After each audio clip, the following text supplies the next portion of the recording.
Hey, perfect timing to for the last song to stop and the new one to begin. Yep, we'll be playing some Mario vs. Donkey Kong first, and then we'll be looking at a magazine. Hello, I'm Super Change Station H. I'm an autistic gamer and writer, and we're going to be playing not a single vintage game today. We'll be playing a modern remake of a vintage game.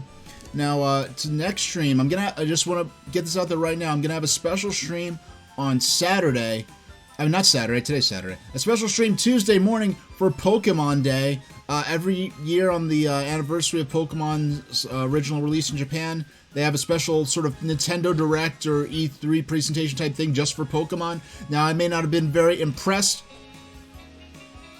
Oh, thank you, Kalaka Boy. The appreciation is never necessary. The appreciation's always there. The paid subscription, not at all necessary, deeply appreciated. There's a Saturday morning. I will be playing some Pokemon Pinball using my my analog pocket here. If you've never seen this device before, and then within the next few months, we're going to be getting into Pokemon Red. This is something I've been planning since before my first stream back in 2020. The day Pokemon, I'm going to be counting down to the stream when I decide to nail down a date for it. And the day I play this game, absolutely nothing could go wrong. Not even any weird intervention from the advanced controller of the currency. Now, if you don't know about the advanced controller, it's this weird AI being that's obsessed with cryptocurrency and is the reason behind my channel point system as it exists today. They sent me this weird phone that they call me on sometimes, and sometimes it gets pretty wild. I got a message saying they're going to call me sometime during the stream.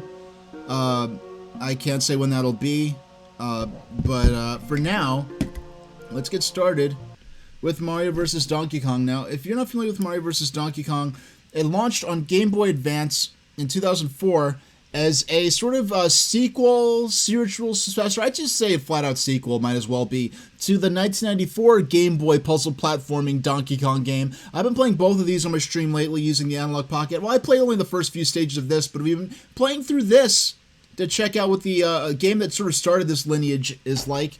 Now, the funny thing about Mario vs. Donkey Kong, we'll boot up the game. Now, I did download my copy. I wanted to get a physical version, but over the last several days, I've been at a number of stores, game-specific and just general tech stores, and I haven't been able to find a proper... no one has had a copy of this. This game sold much better than I thought it would, and I can't find a physical copy. I'm like, hey, I'm streaming this. I'm not going to go rushing around for hours. I have more prep to do for the stream. So I downloaded my copy. I wanted to have a physical copy, but the digital copy plays just as well. And this is a remake of the first game in the Mario vs. Donkey Kong series. This game is a puzzle platformer continuation of the Game Boy Donkey Kong game, which is effectively a continuation of the arcade Donkey Kong. On the other hand, when you come to the sequels to this game, Mario vs. Donkey Kong, were all sort of puzzle platformer games where you controlled toy Mario characters. Now, I just want to point out something really freaky that I just noticed. Donkey Kong's eyes. It's not just like a black backdrop of its eyes. It's like his eyes have a frame in them, but around his eyes is fur. And like, what is? It looks like a giant mouth is holding Donkey. I've never seen a render where they rendered fur around Donkey Kong's eyes. It is really unsettling. Now, excuse me. So let's get started.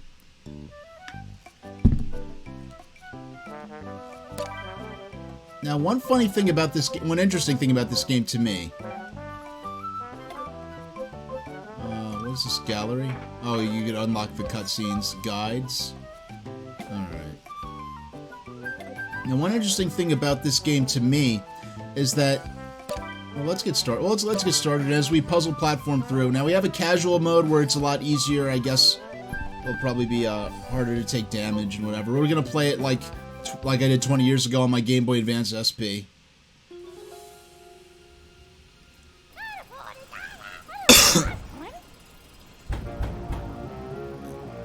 Yeah, it's the first time I've seen these. I played the demo to balance the audio, but this cutscene was not in that.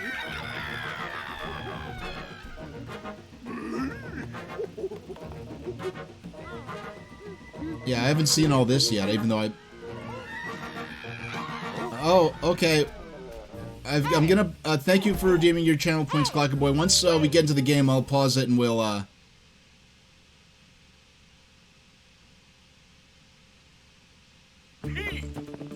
Oh, they cut out a lot of Charles Martinet's sort of. Oh, stop! Come back. Wait. That was definitely Charles Martinet. That was, but in the Game Boy Advance version, he has a lot of very like heavily accented like mock Italian banter that they cut out of here. And then it's possible that for a lot of these Charles Martinet audio files, they no longer have access to the original. So we'll pause. And now I do have to. Yeah. So Clackaboy bought me a license to get a cheap XLO Sentinel. So we'll get the cheapest one's only 38 XLO tokens for me. So, all right. If someone does that, then I might have to make a thing that's like rotating, so that each time someone buys one, I buy a more expensive one. Because right now, yeah, I haven't fully thought this through, but so here we are, this fully HD remake of the Game Boy Advance game.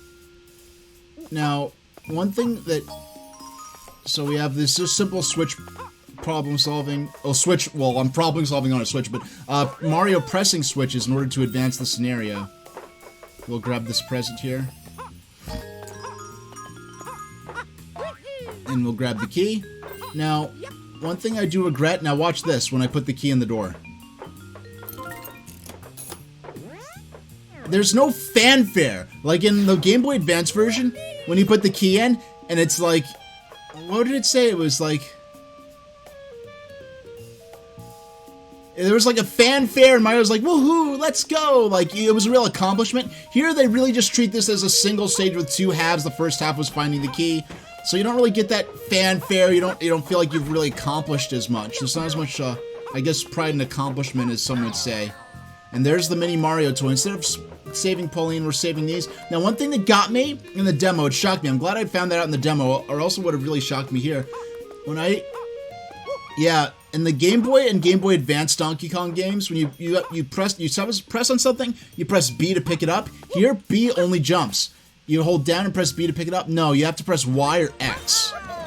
And that's not a big deal, but just the muscle memory from decades of playing these games by pressing B to pick things up, it's very disorienting. So we got the three presents, and now one thing that I also don't like, that they got rid of the scoring system. The Game Boy game and the Game Boy Advance sequel this is a remake of had a scoring system like the original Donkey Kong where you could go for a high score. For some reason they took out the scoring system, and I really feel like the scoring system would have been perfect for online leaderboards, which are not in this game. Honestly, I think this game was $50. This is $50 MSRP. A lot of people I've heard saying like, hey, it looks nice, but $50, it's not. I expect more for $50. What could more have been? More could have meant online leaderboards with thanks to the scoring system, which is not present here, and I think that's a real shame. Because the Game Boy Advance game had the scoring system. This one does not. Okay, wait. Okay.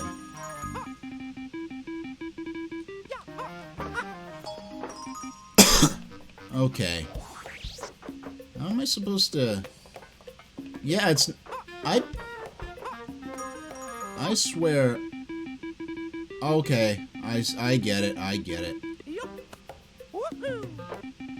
I did not mean to grab the hammer again. Okay.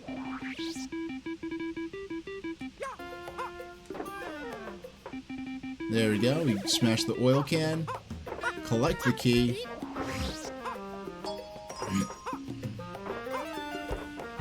And make it to the door. It would go da da da da da da da da, and I'd be like, "Thanks a lot," and we don't have that here.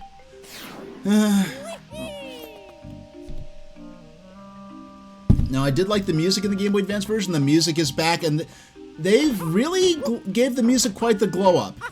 But what I was getting at with the pricing for this game, I know a lot of people. I think the dream deal for this game would have been 50 USD, but. I mean 30 USD, and they're charging 50. I know a lot of people who are like, hey, I'll get it when the price comes down. I don't want to pay $50 for what they're offering here. I respect that perfectly. But what I found interesting is that $50 adjusted for inflation, back to 2004 currency rates, is the same price as the Game Boy Advance cartridge. Oh wait, no, I'm like, oh, I have to go back and get the present. No, the present's right there. There we go. Now, one thing I liked about the animation on the Game Boy Advance version is that Mario didn't just pick up the crystal ball that's the packaging for the... Sorry, I was sick last weekend. Really only yesterday if I got back to maybe 85-90%. But Mario didn't just pick it up and the ball like sort of just cracked open. Mario picked it up and launched it at the screen, and it broke against the screen, against the fourth wall, to free the mini Mario inside it. Now, if you're not familiar with the series, well, stick to the currency, the cost of the game, the value equation. Yeah, so $30 what I paid for this back in 2004. Now this track here, this is the track I remember being in the first the demo at GameStop that I played that got me to get this game.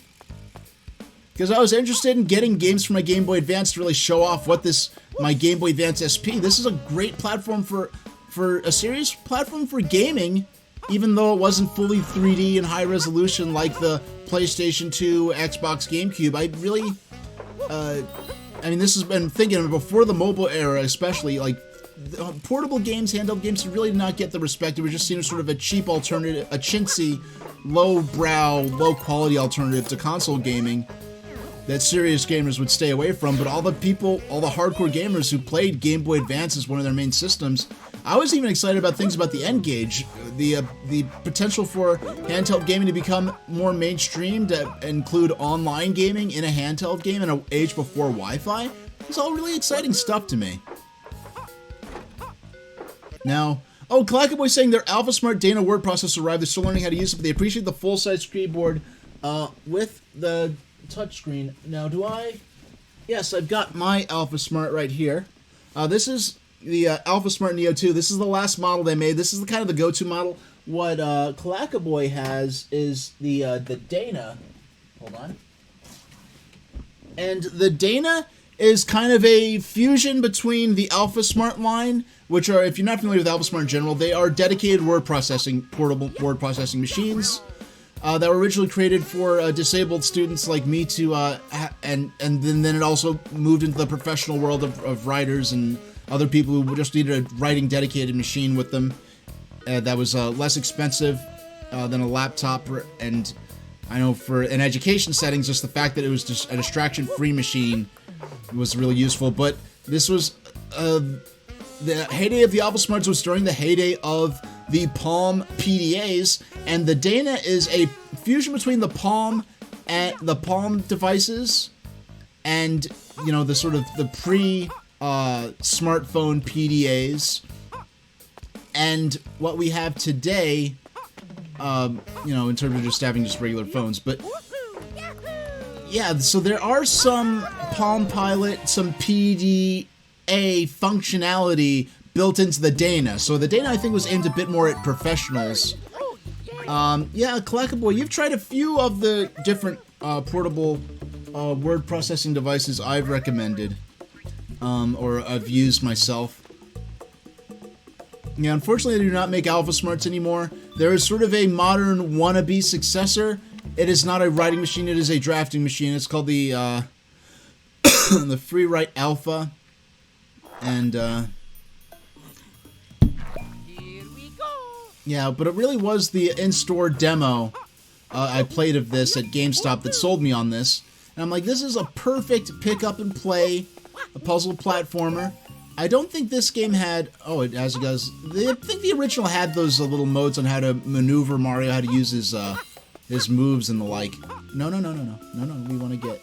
No, I keep jumping! This is going to get me killed. This is going to get me killed. Because I keep jumping when I'm trying to collect the key. It's very difficult. Okay.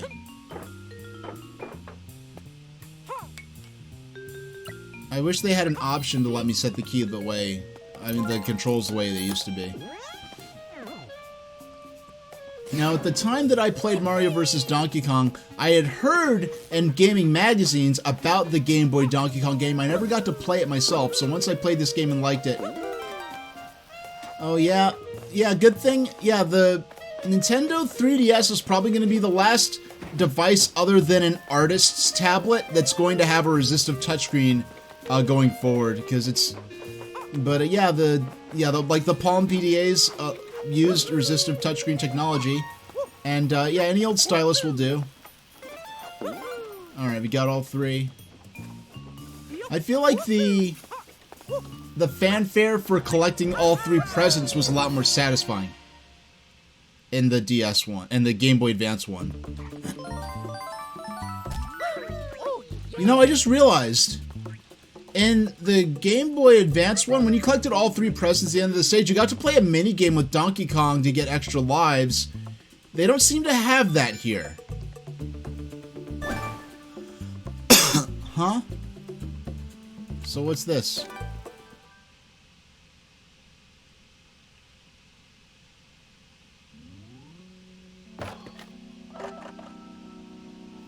Oh, it's a... Here we go. This is all new. This is entirely new. This is entirely new. This is...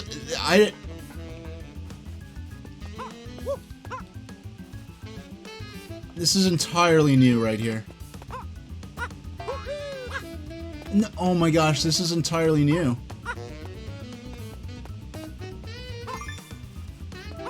There we go. Alright, so they replaced the... They replaced the minigames with these bonus stages. That is not some... It's not a change I would have asked for.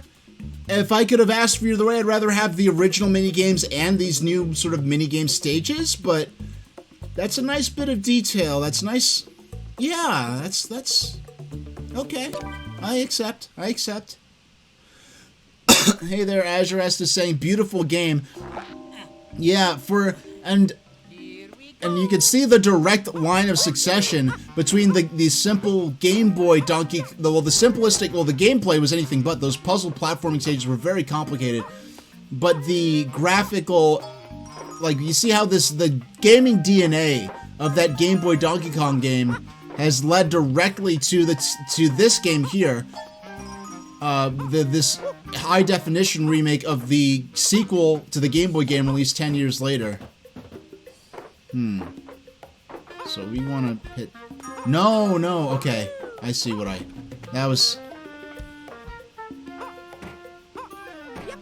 I don't think we'll need this trash can for anything, so we'll use it to get rid of the Shy Guy. Okay, so we get the key. Now, all this music is from the original game, but they've enhanced it a lot. They've added new passages, new sequences to it and everything. Yeah, I'm not sure exactly when the advanced controller is going to call. There's a little thing that flashes on my phone before the phone actually rings, so I'll have time to hopefully get over to my my full screen webcam thing, so we get it. So I'm not just squinched up in the corner. You can actually see it good. Okay. Will I take the call? Now, if you've never seen me interact with the advanced controller, I have videos of... Actually, no. Yeah, I have a playlist on YouTube of the last several times he's called me.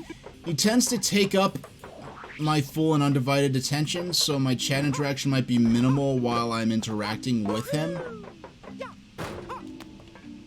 But, okay. We got all three presents.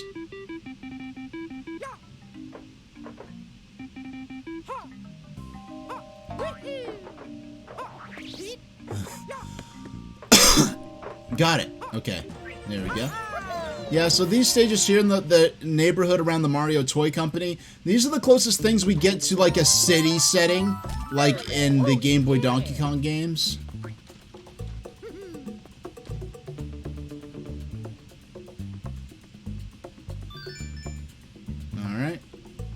So we have level 6 here.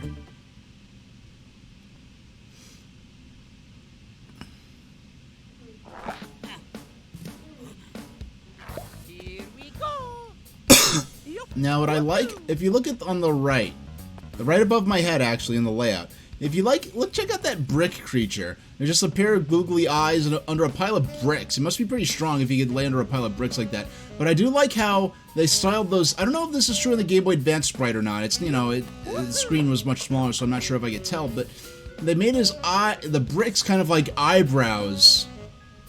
Those two sitting there, and so when we get closer and he gets a little fiercer and starts shaking bricks onto us, you'll see that the brick eyebrows take a fiercer appearance. No, okay. Okay, there we go. Yeah, Mario has lots of moves. You can do the handstand, walk back and forth like that, or you could just jump. You could. Yep, all kinds of acrobatics Mario can pull off. Yeah, see, look, when he shakes the bricks, the bricks that sort of inform or suggest eyebrows get a little fierce, like, take this, take this. It seems like, I'd love to know what this critter actually looks like, but it will remain a mystery because we never get to see his body. So, Mario... Oh, did I stretch out eating my cake over a few days?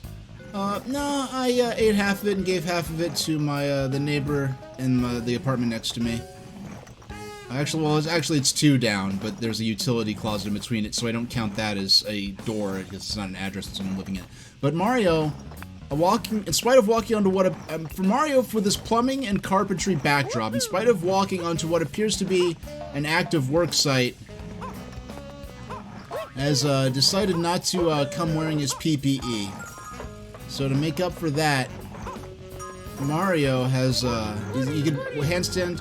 I guess he does have safety-rated footwear though, so he doesn't have his helmet from Mario Maker, but he does the handstand and his impact-rated shoes can bounce the bricks off of it. Off of them instead of them clonking him in the head and knocking him out. I love this track. Yeah, I wish they did have a proper city stage. This is much a softer take on a city, much more friendly, more modern Mario-like, whereas the city in Game Boy Donkey Kong was kind of like a,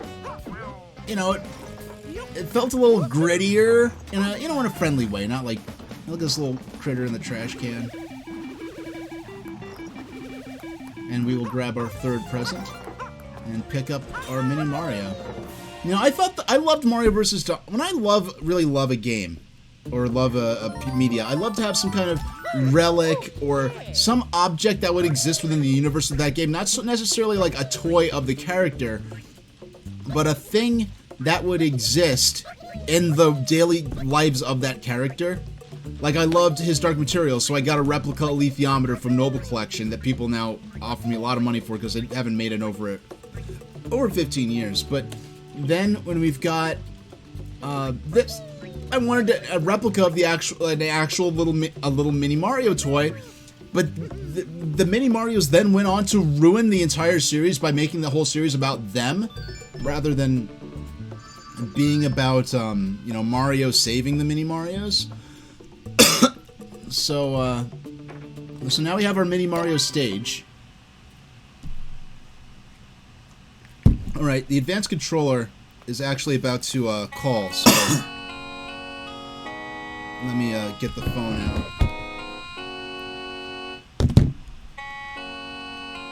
Alright, so we're gonna have to call him.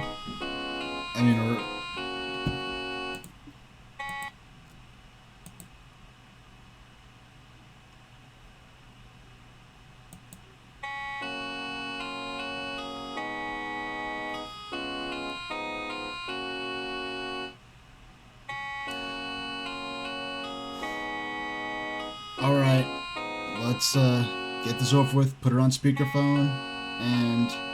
Hello, Super Train Station H, the object of my most intense indifference. Hi, I guess. I have a very exciting update for you. My firstborn son and future inheritor of my souvenir medallion. Souvenir medallion. Souvenir medallion. What is that?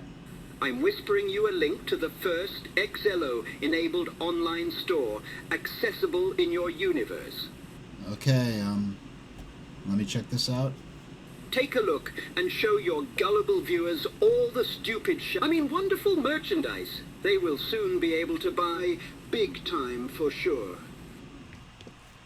Okay.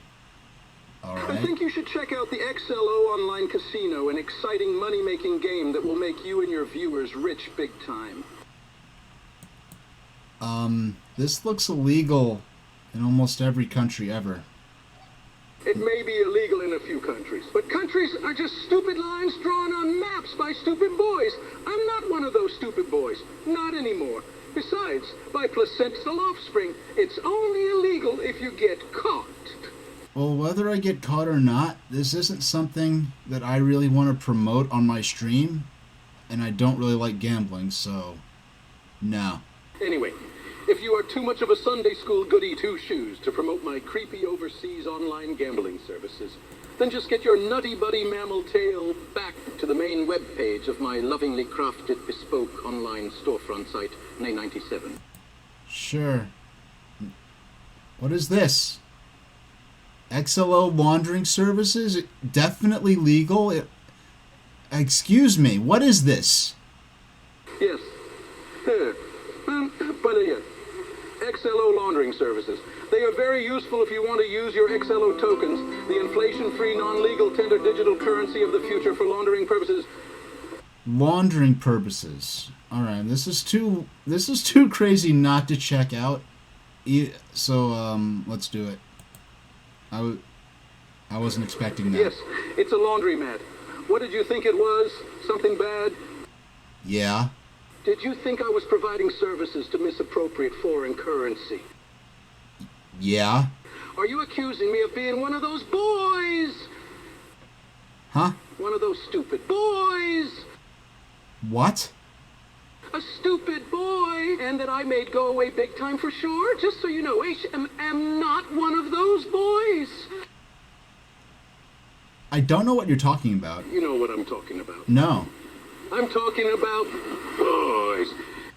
Boys. Boys! Huh? Listen, Super Train Station H, my Litly honey bunches of oats, part of a complete breakfast if you don't Hilfmere. If this one, being you, is not in need of my fully time crypto-powered laundering services, then click the back button on your WAP browser and check out all the other fun stuff there is for you to check out.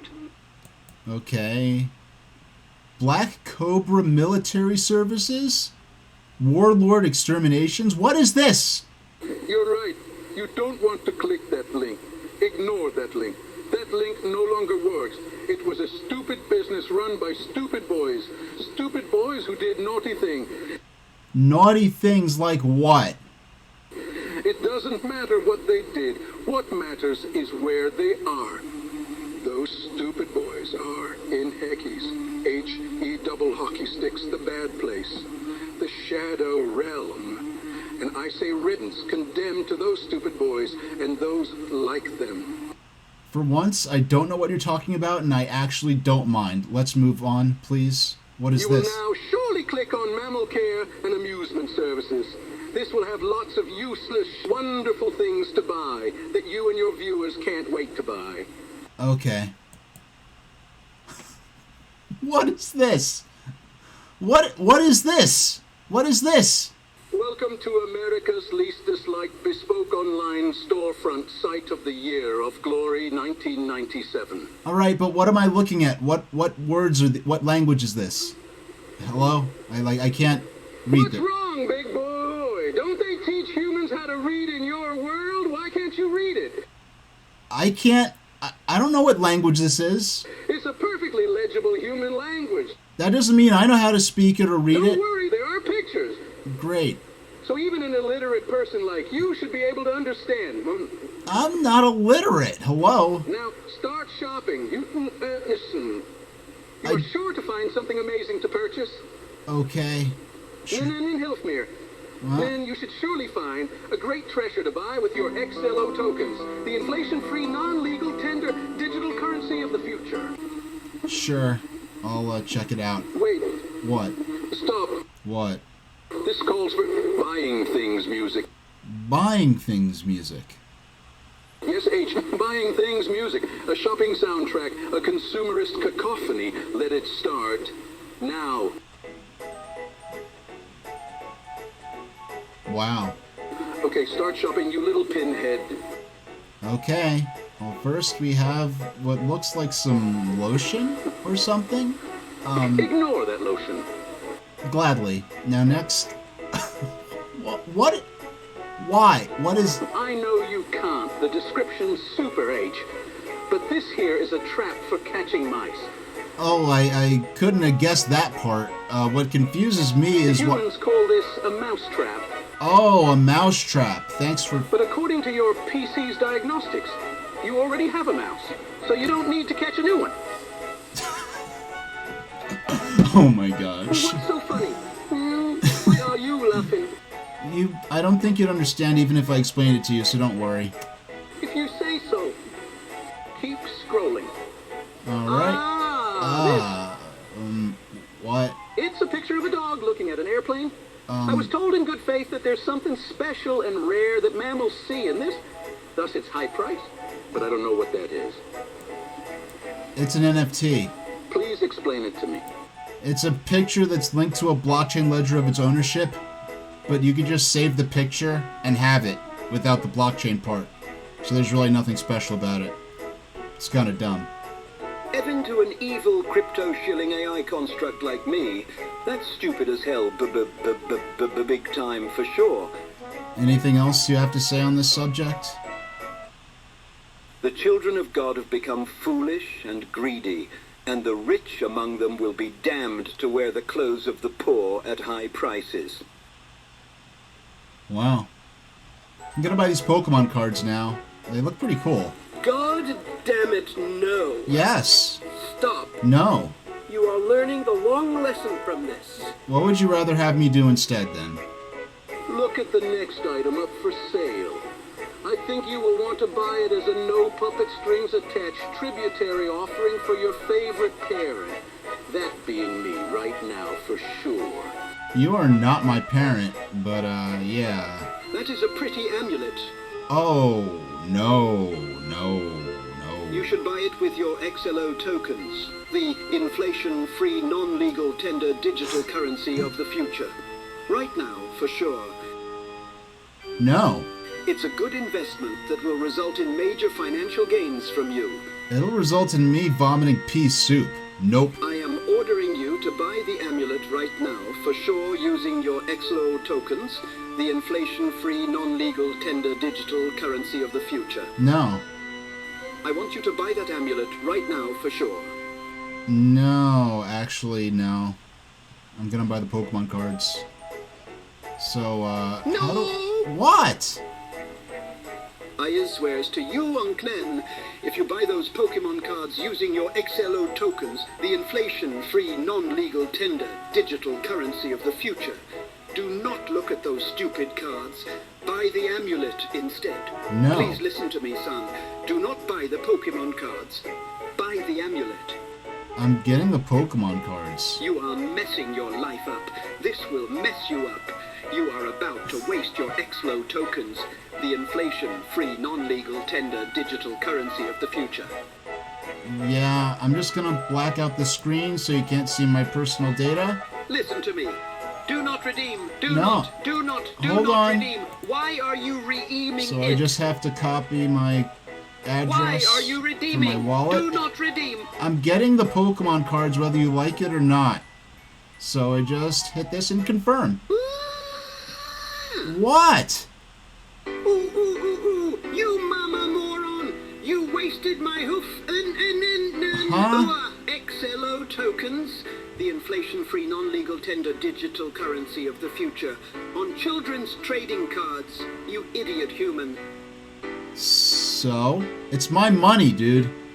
No, No, it is not. Your money, everything you have because of the advanced controller of the great currency, which is me. Now listen up, Buttercup.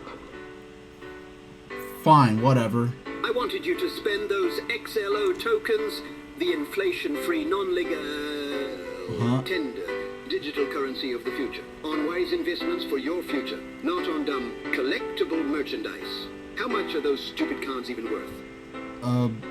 A Charizard went for 420,000 once. Someone seriously spend that much money on a 2-cent piece of cardboard with a picture of a cartoon dragon on it. Wow, humans from your universe are dumber than I thought. But it's a good hobby. Look at this one I have here. Get those damn cards out of my face, big time, forever. Sure. And I swear to. Hello? Why did? Hello, are you okay? Hilf Mary? What? If you waste any more of my valuable and precious... Why is there graduation music playing? Inflation-free, non-legal tender digital currency of the future on buying stupid things like this online, I will send you to your penalty zone big time, absolutely, right now for sure. Are you mad? Yeah, I'm mad. You have broken and injured my plans, and you have broken and injured my ass. What? This is not permitted. Big time, absolutely right now, for sure. You didn't say you'd say the A word on my stream, dude. Look who's upset now, and deservedly so. You have committed insidious treason and sedition against the great currency, and have exposed yourself as living scum with no appreciaton of the love offered freely to you by the Crosslink Omniworld organization. What is this music? The supreme monetary architects of the XLO token, which is the non-legal tender digital currency of the future. Big time for sure. I don't care. Keep your dumb Pokemon cards. I am never working with you again. Hey guys, I think we finally broke him.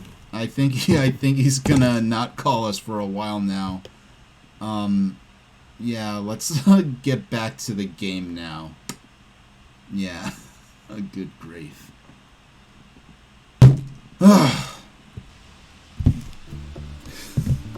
Can you believe that guy?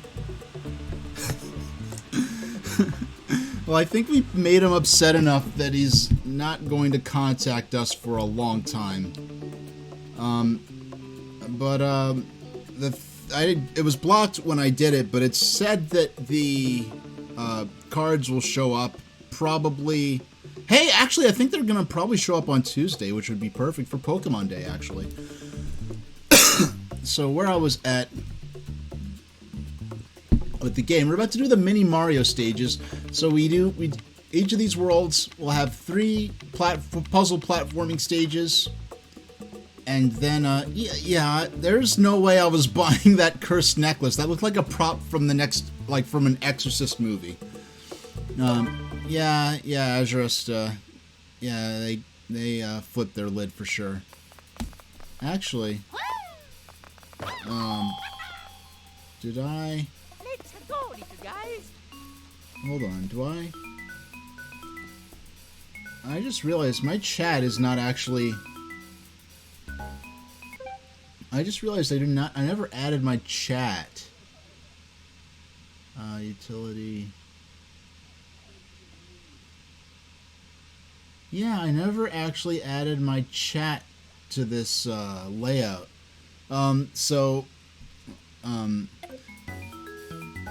Yeah, so here are all the mini Marios we saved, and we've got to guide them through this course and collect the letters T, O, and Y.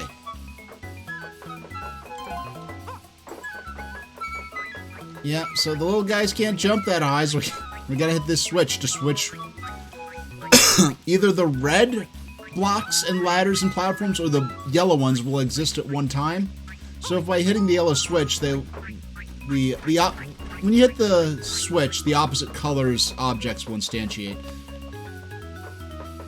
So this stage, it's pretty impossible to really miss any of these guys unless you deliberately try.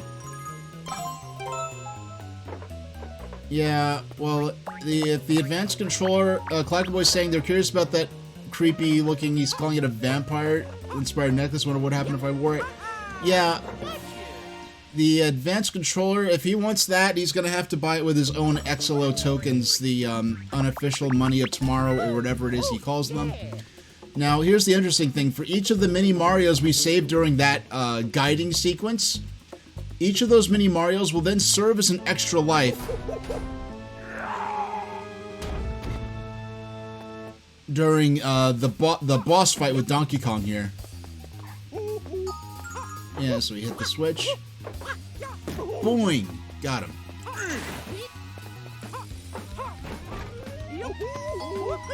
Alright.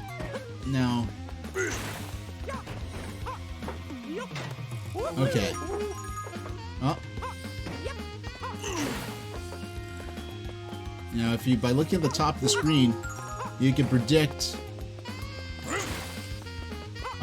you can expect when the obstacles are going to come a-flying. He has Donkey Kong has 4 hit points, I guess. And for me, like each of the mini Marios I saved counts as a hit point, so I lost one right there. No, actually I didn't. That just... It made him drop the thing, but it did not count as a hit.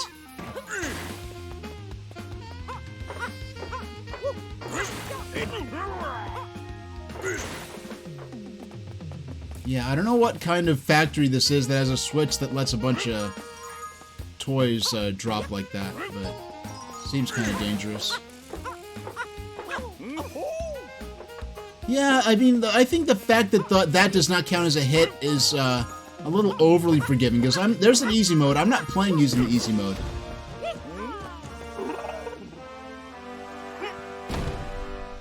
Yeah, I don't know either, Azure Est. I'm sure you're pretty confused about the advanced controller's nonsense, but if they call again, I'll allow them to apologize. Oh, but Clagboy saying they recall one of my viewers had the power to transform me into an animal. I wonder if the advanced controller also has such a power. I mean, well, Harbus is an actual evil mana fox, and the advanced controller is just a computer, so I really think their abilities are limited to what they can convince me to do in the online realm. I think they're more of a scammer type of evil, whereas Harbus actually has metamorphic magical superpowers. So we're going to the Donkey... Now, in the Game Boy game, it was the jungle area was just called Jungle. Here, it's specifically the Donkey Kong Jungle.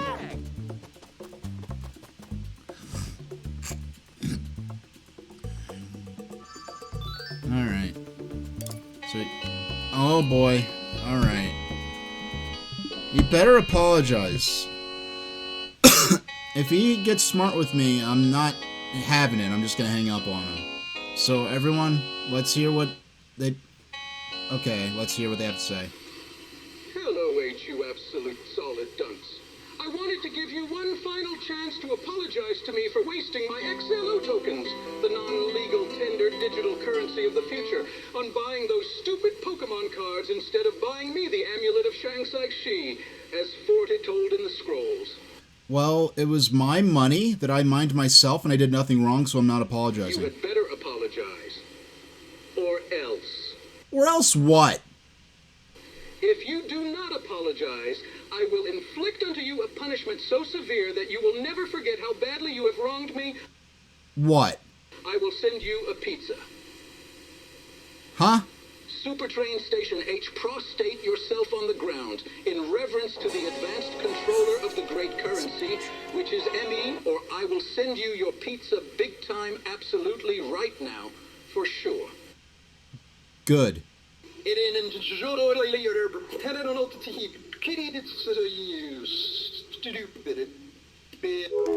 Okay. Yeah.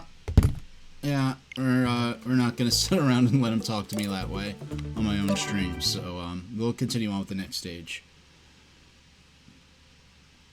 And the second world of the game.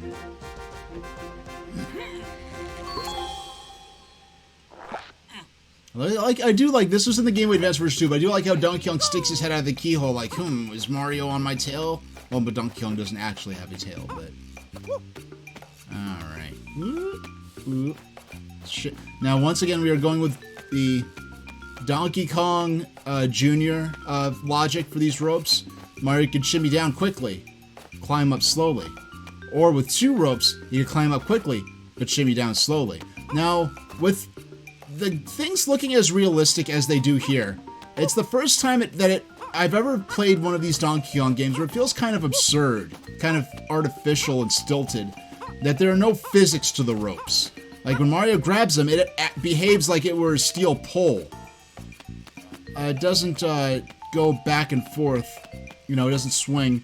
Clackaboy saying, does he know I would prefer vegetarian pizza? I'm not going to say too much, because I'm going to wait to see what happens, but it seems like the advanced controller has a sense of the idea that people send each other pizzas they didn't ask for when they're angry at each other, but he doesn't seem to understand how or why. So, yeah, we'll wait and see if this pizza actually shows up. Now, for the purposes of the level design and the game design, it is very obvious why we do not have realistic physics on these ropes, why they behave in this stilted, solid manner. Now, I could not read the language that the creepy webpage was written in, but I somehow have a sense that whatever it said for that creepy amulet was, do not buy this, this is really creepy. And, what really got me was, he doesn't seem to understand what a mousetrap is for either. I mean, all those images, everything except for the Pokemon cards look kind of like fake, like it was like AI generated in the first place. So for all I know, none of those other things were even real. But the Pokemon cards, they at least got a stock image of some Pokemon cards, so... Now check out these mechanical piranha plants. These are kind of like the mechanical piranha plants that were used in the training course in the Super Mario Brothers movie. So we've got all 3 presents. Why did they give us this ridiculous amount of time to pass through here? I don't know.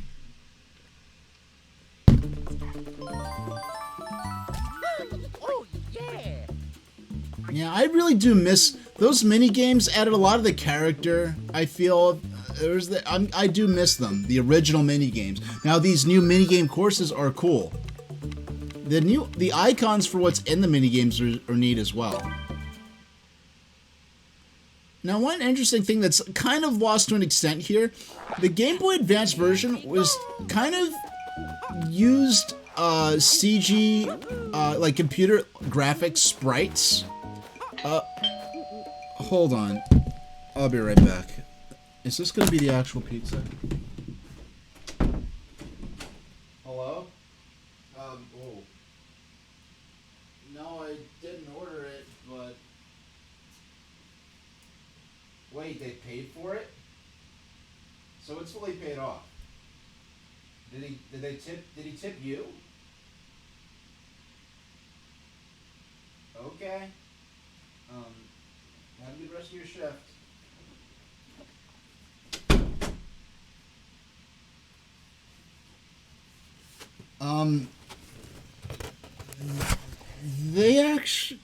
Adcon actually sent the pizza.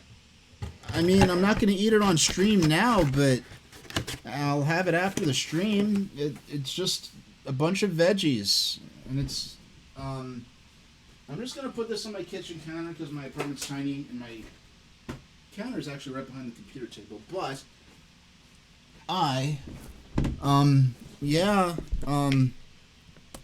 thanks for the pizza, Adcon. Didn't even have to spend my XLO tokens on it.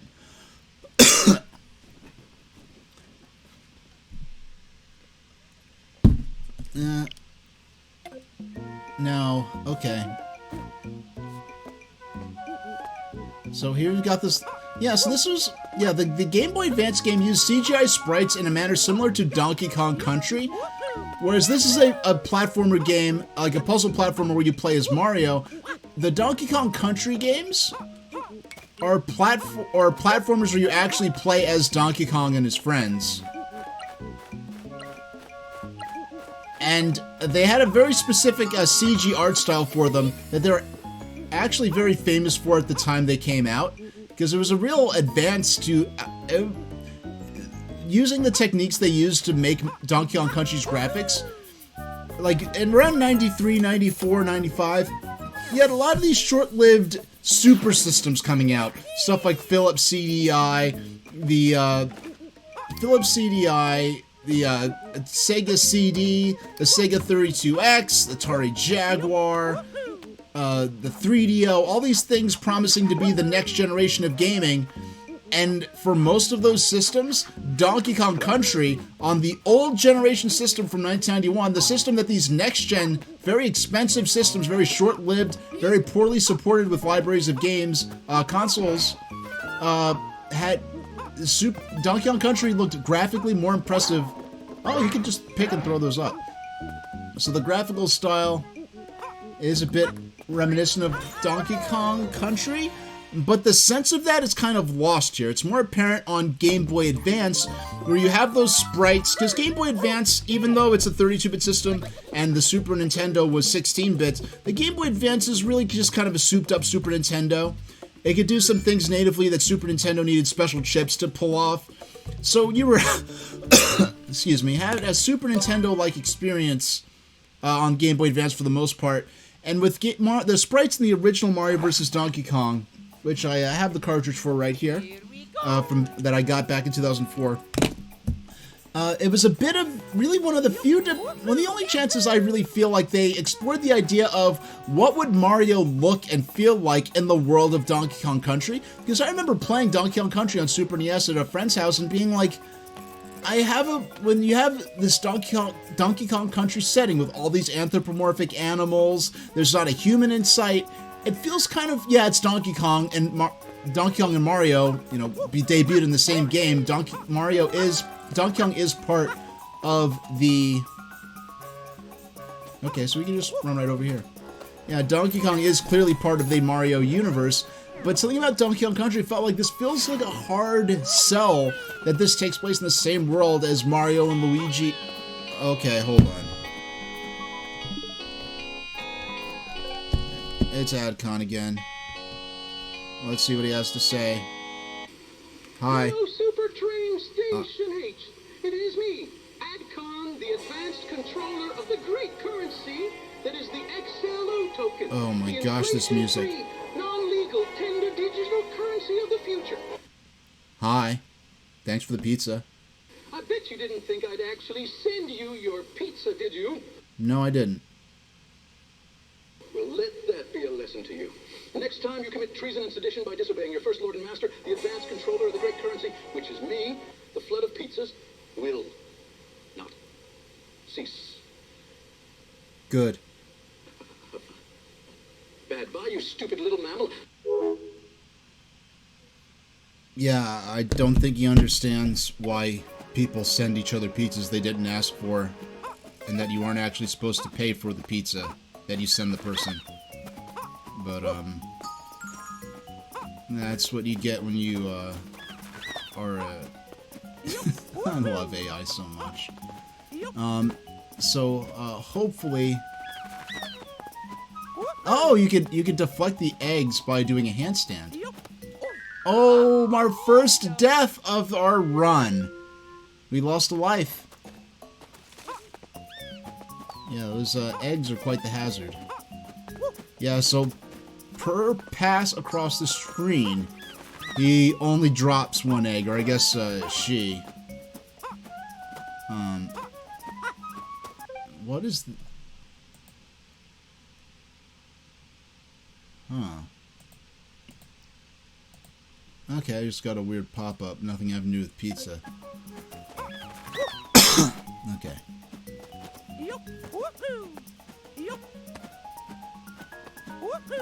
Oh, come on! That should have counted! I was like pixels away from landing on the platform. Oh well. Alright, we gotta do this again. Yeah, this is like in Donkey Kong 94. Because I remember in Donkey Kong 94, the bird only dropped one egg each time she crossed the screen, so...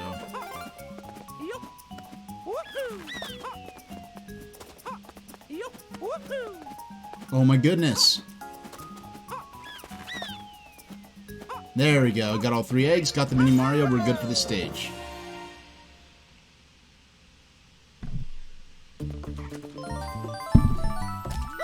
Oh, yeah. Definitely. I'd say the equivalent stages in the Game Boy Donkey Kong is, well, the thing is, it was an actual...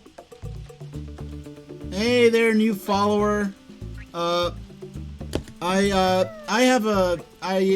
can see who you are, and thank you for showing up. I like to make my followers anonymous, so if someone just wants to lay low and be quiet and not have attention drawn to them, they're free to do so. And if they want to make themselves known in chat, they're free to do that as well.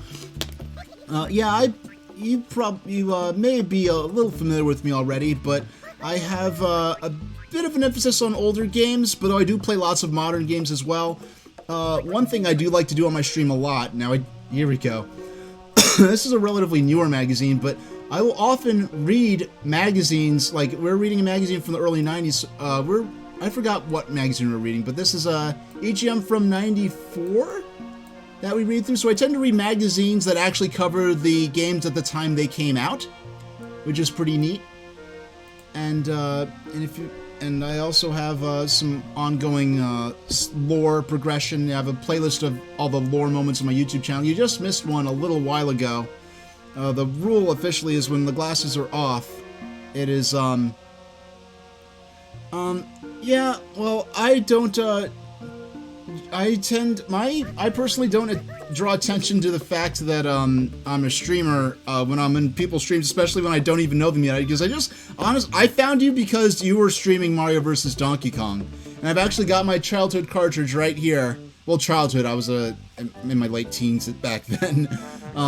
Some say I'm a bit older than I look. I actually quit out of the stage. Yeah, this is... Watching you play was actually the first time that I really sat there and watched extended gameplay of this. I've got, actually on my desk right here, I'll pause for a moment.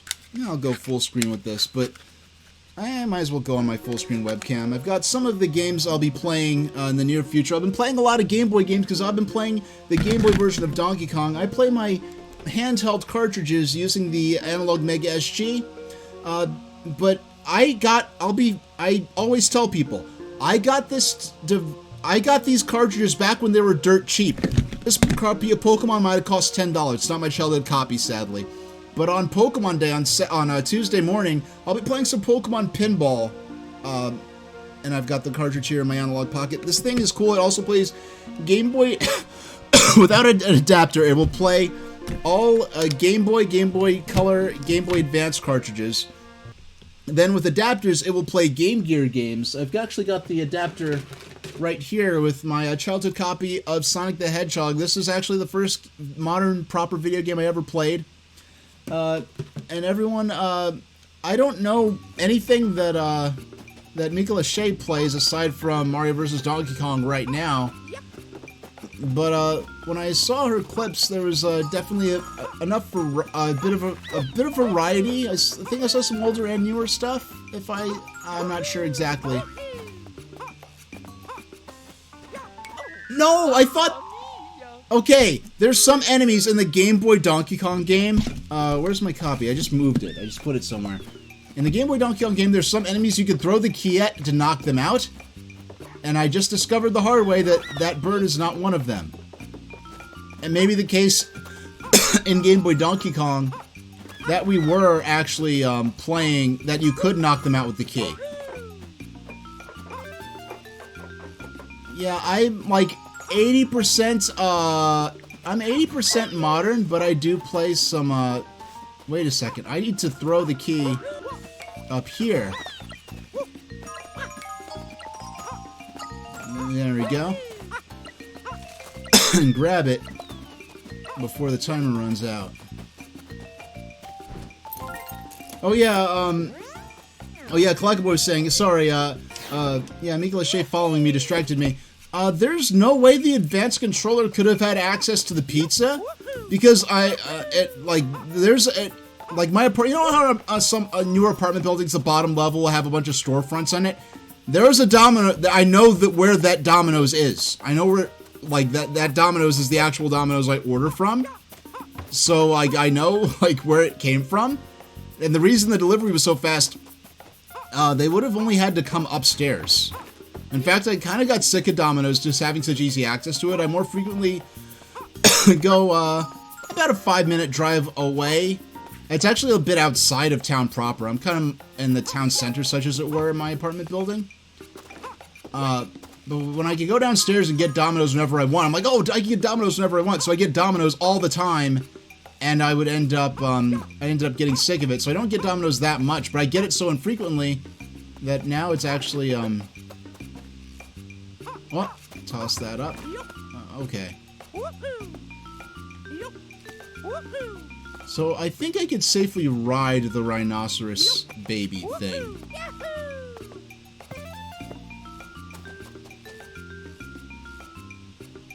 So we'll jump up on his back.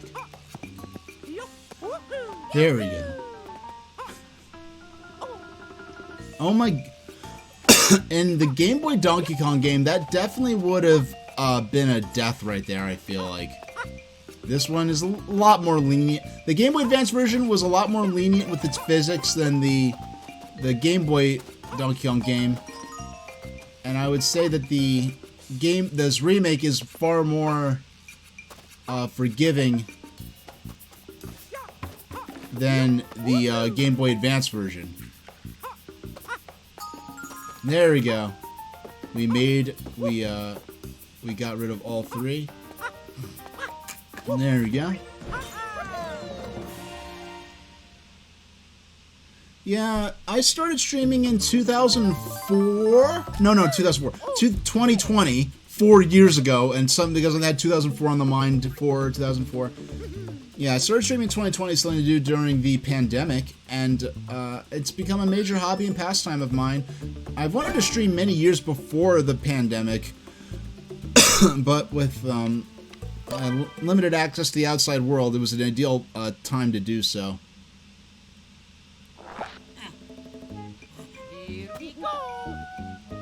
Okay, so we've got fruits that are not... These are not fruits to collect for money.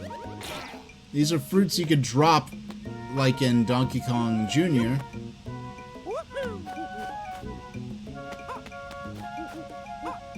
Alright. So, we want to drop the fruit. Oh, no. Okay, we have to drop it directly down. Okay, I see how this works.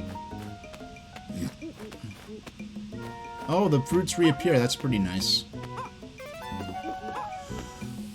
Man, I still got a little cough.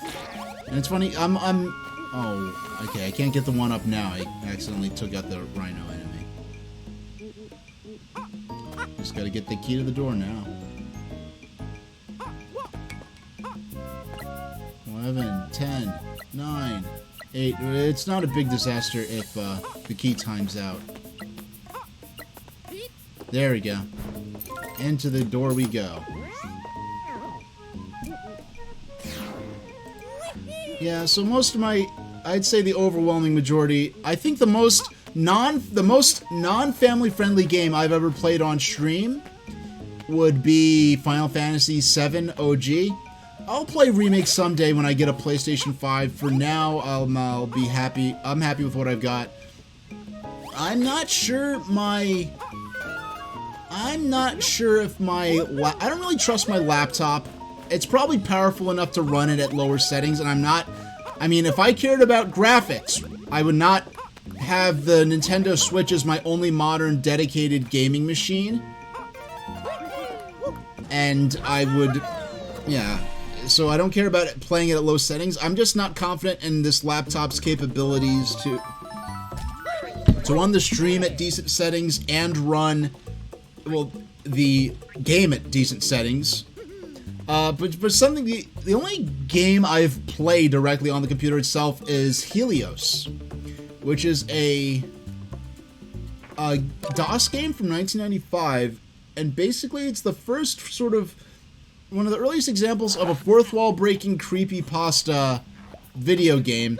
The game itself is not creepy or spooky. What's interesting about the game itself is that It's basically a maze game. It's an abstract maze game where you guide a balloon filled with air, and in a zero gravity environment. You could release air up, down, left, or right to propel the balloon, and you go through mazes to collect symbols. What's interesting is that the game, and it sounds like a creepypasta, but I actually got this game traded to me in the 90s off my friends, you know, back in the shareware days, trading floppy disks around with friends one summer.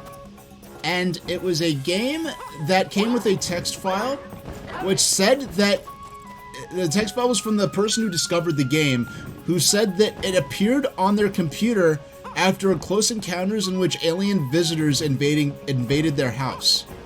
So there's sort of a creepypasta backstory to this game, and I made a webpage about this game in like 2008, and then in like 2014, 15, a couple of YouTubers with some following to them discovered the game, and suddenly, like, and this is people who probably had 200 or 300 people watching them, so suddenly there's several hundred people who witnessed the live discovery, because he did not know about this game. He was trying out random shareware games and found this game, found its text file, and suddenly my webpage is some of the only proof that this game existed prior to it being discovered live on stream, because they'll have things where, like, I think Aaron from formerly of Game Grumps did something like this, where he discovered like a lost game, and he had to have a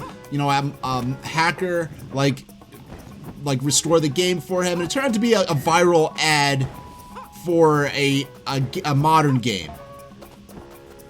And so there was suddenly my webpage was the only proof that this game's existence did I forget the... Hold on. There's a buttons. Okay, there's a... I want to get the third present. Okay, we have about 200 Mario timekeeping units.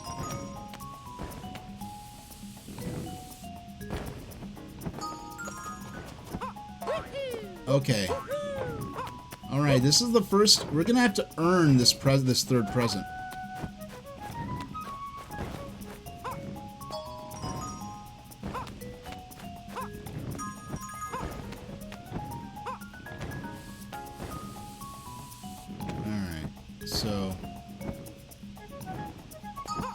No, I did not. That's the one thing I did not want to do. I had it. Oh, they very specifically spaced it out so I can't cheese it. Oh, did you hear? Aren't they coming out with a new Crunchwrap that has a giant Cheez-It inside it? I only recently discovered that Cheez-Its are discontinued. I was so disappointed to learn that Cheez-Its... No, I did it. I keep doing it. I keep doing the thing, and it's embarrassing. Yeah, I did not realize that cheese nips were discontinued. Like, to me, cheese nips were the better snack, cheese-flavored snack cracker. As to whether or not it had any cheese in it is, anyone's guess. Okay, we missed this. We got, okay. We got it. There we go. Okay.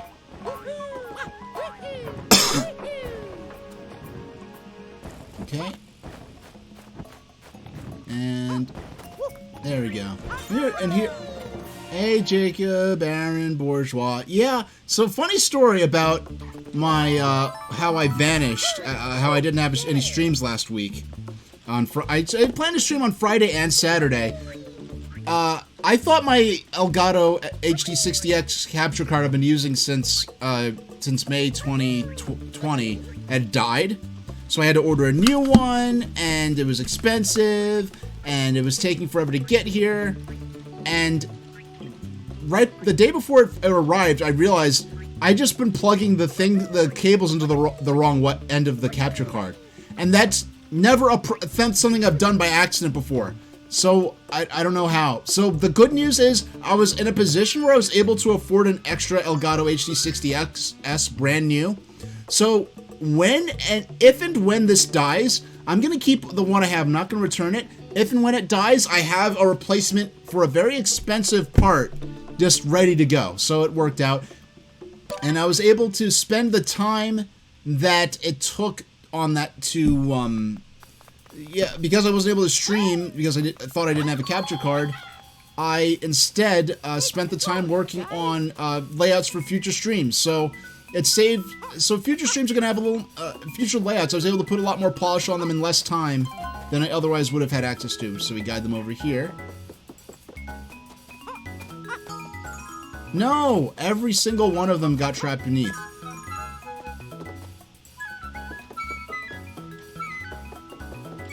You can't...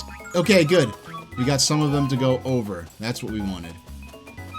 Because we want to get the letter... Spell the letters toy. And... Oh, congratulations on the streak, Jacob Aaron. Okay. Alright, now these guys... No! Okay, good. I'm glad they waited. I don't know why there was a mini Mario toy box sitting, waiting in the middle of the forest, but...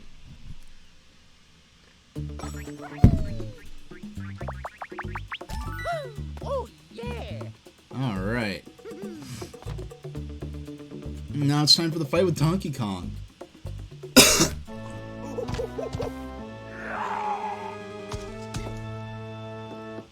Alright, so how about... Okay. So these boss fight... I remember that first boss fight, I don't remember these.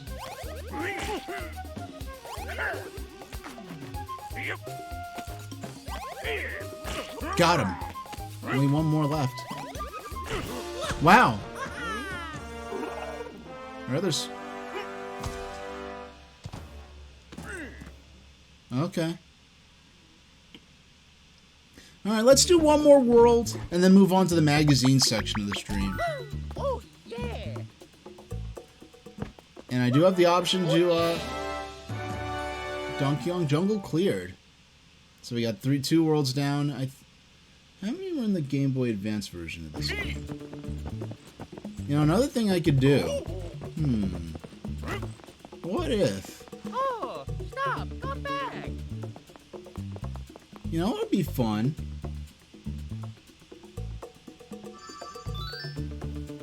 Yeah, you know what? I think I know what I did not plan on doing this, but I think it would be cool. Let's do... Okay. Let me just open up. I did not plan on this exactly, but... if we open up... Where's my...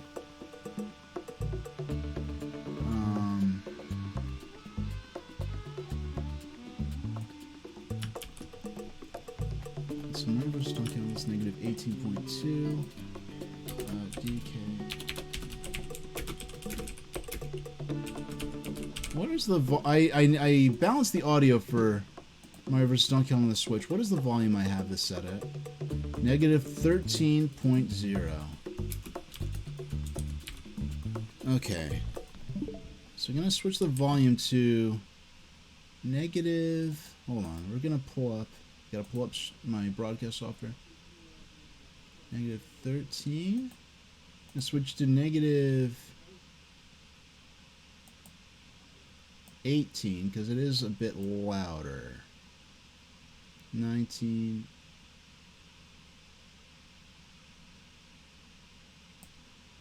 .2. Yeah, there we go.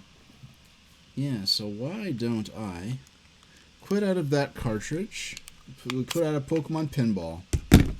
We'll drop in Mario vs. Donkey Kong. There we go. We'll drop the game in. I'll be right back.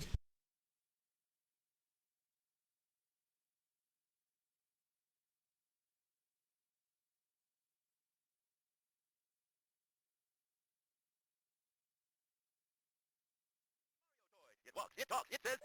Each one comes in its own crystal ball. Collect one, collect them all. Be the first one on your block to own the amazing new Mini Mario. Okay, and we are now... Buy them all. Buy them all. Where is... There we go. Yep, so here we had just had static screenshots of the cutscene, of the opening cutscene here.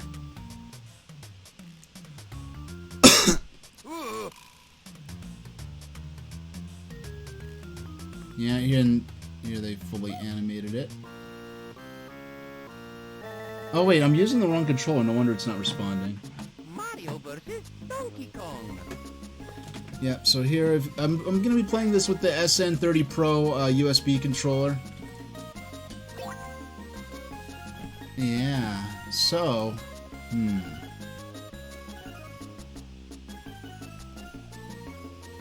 Yeah, I did not plan on doing this, but let's actually, yeah, let's erase file C here. Actually, let's erase the second file. There we go. Yeah, so once again, you just got static screenshots. No Kingdom Hearts Chain of Memories, miraculous, fully animated CG FMV cutscenes on the GBA, just static screenshots here. Now listen to Mario's banter here. No, you don't. No, you don't. Yeah, I'm sorry we didn't get this. What's going on here? Oh, yeah, mamma mia. Yeah, listen to Charles Martinet fussing. Okay, so we have 6 main worlds in this campaign. So finishing 2 in one stream. Yeah, 2 per stream I think is what I'm going to do for these. And Clackboy's saying they're going to make an attempt to be up early for my Pokemon Direct stream. Yep, so here's the Game Boy Advance version of what we just played.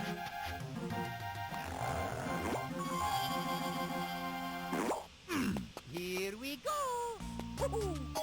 Yeah, so it's funny, because of the CG sprite work, I would go so far as to say that Mario vs. Donkey Kong is one of the few sprite-based games, one of the few Game Boy Advance, Super NES, Genesis type level of technology games that's arguably aged kind of poorly. And when it shrunk down a bit in the broadcast software in the frame of my Game Boy Advance to simulate how it looked playing it on the original system, even though I played mine on a black Game Boy Advance SP because I was an insecure high school teenage nerd, and the black Game Boy SP. Oh, looks like I've maybe bringing back some old memories. Yeah, with the on the Game Boy Advance, and the cool thing is, I don't know if you've seen this. I'm running this on the Analog Pocket, which is a machine that lets me run original cartridges without needing a PC emulator. Now, this is a childhood copy, my own childhood copy of the game. Wait, why do I not hear the sound? Why do I not hear the sound? Come on. Be good to me, game. Be good to me, game. Oh, no. Oh, doggone. I didn't realize I pressed a... Okay, I realized what I did. Alright. I pressed the wrong button on my Stream Deck.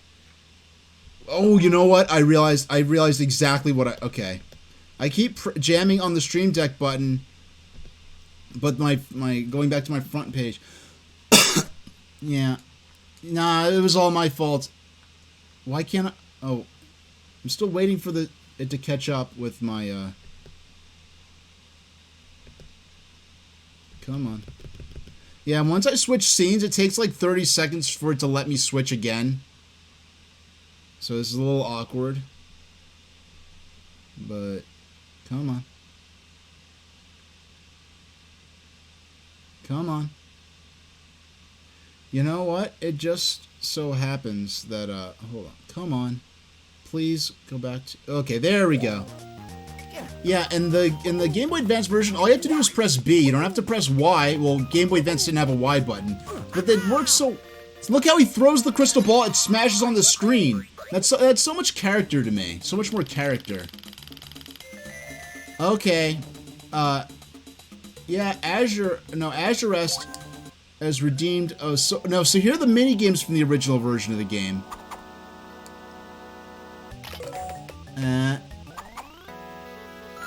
We got a 2-up. So those are the mini games from the original version of the game. Now, before we go into the next stage, Azurest has redeemed the Sodor lore reading. We're going to read some deep lore from the world of Thomas the Tank Engine and Friends. And if you don't think that Thomas the Tank Engine and Friends has some deep lore to it, I'm going to surprise you right here. Okay. So Tidmouth. We're going to read about Tidmouth again. And this is all official legit, right? Tidmouth's rise in development is mainly due to the enterprise of A.W. Dry & Company, already mentioned under Knapford. The harbor, which is deep and well sheltered, has been known for centuries as a safe place in which to ride out storms, but access from the land was, until the 1880s, only possible on foot or by ponyback. The valley of the Tid, northeast behind the town, is peculiar, in that it is narrow and enclosed by precipitous cliffs, and being throughout on a higher level, the river falls sharply before reaching the sea. Even now there are only footpaths along the valley. Till well on into the 19th century, it was a rough place, the haunt of smugglers, who alternated as fishermen, and who had developed their special kippering process, the secret of which is still jealously preserved today. A.W. Dry & Company faced considerable opposition when wishing to use the harbor as a base for operations in the Knapford area. Boat building, however, was among their various activities, and this, together with an judicious sweeteners, eventually opened up the path to an amicable arrangement. Supplies and equipment for the drainage project could then be brought in by sea and conveyed along a coastal road built for the purpose along the headland. By 1905, the mining company had become dissatisfied with Knapford as a port and adapted A.W. Dry's suggestion of extending their tramway along to this coastal road to Tidmouth. And Topham Hatt, a young engineer from Swindon, who had lately joined A.W. Dry's staff, built some light steam locomotives for them. All went well and trade boomed until an autumn gale in 1908 destroyed the road and the tramway with it. Trade was disrupted and numbers of miners were thrown out of work. The situation was desperate. A.W. Dry & Company had a large interest in the mines and had not yet been paid in full for the drainage work done. With the help of a treasury loan, they put unemployed miners to work under Topham Hatt's direction, cutting a railway tunnel to the south ridge of Tidmouth and laying a railway directly from Tidmouth to Knapford. The Tidmouth, Knapford, and Elsbridge Light Railway was formed in 1910.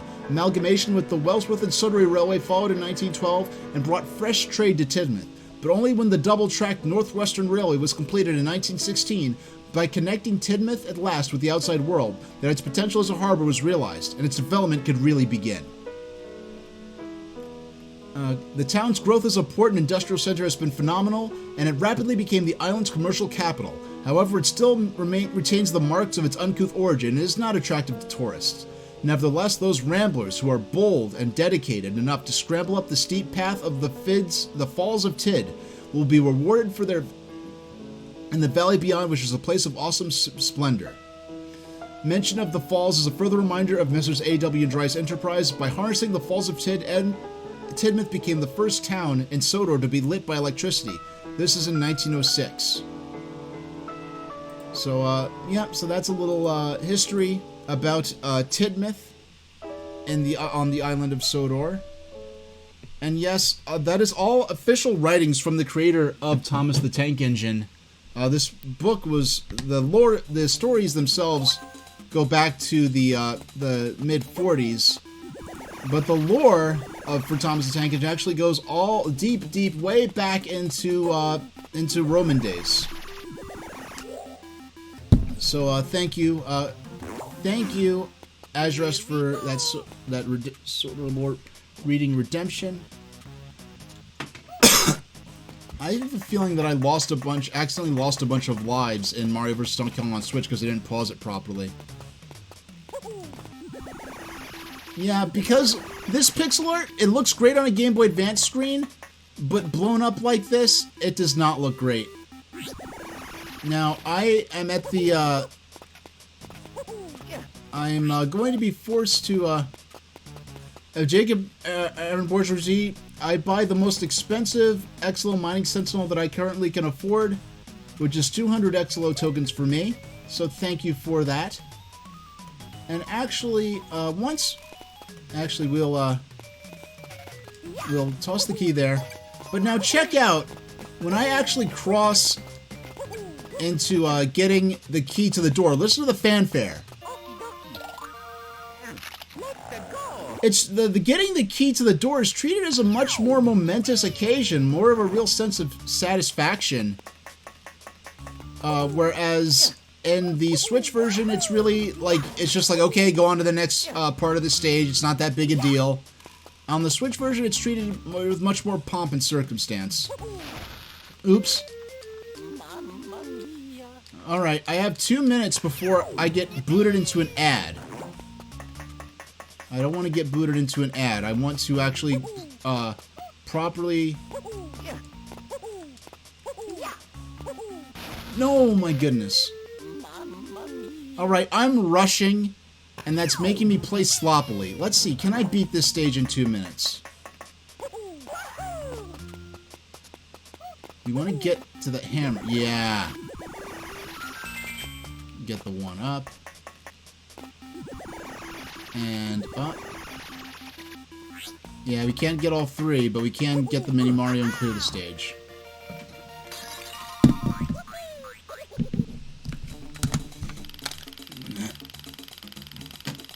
Alright. We didn't get all three presents, so we won't be able to play the mini game. But we will be able to go to our break screen. I think it's a good time for I'll be back in 6 minutes, and then we'll play for a while longer, then do our magazine reading about the period coverage of this game when it originally launched on Game Boy Advance. So I'll be back in a few minutes, and thank you all very much for watching.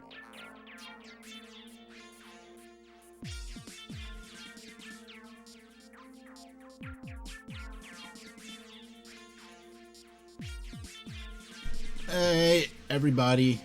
I'm back. Okay, let's hit... Where is the button to go? Yeah, my button with the Game Boy Advance stuff is not super handy. There we go.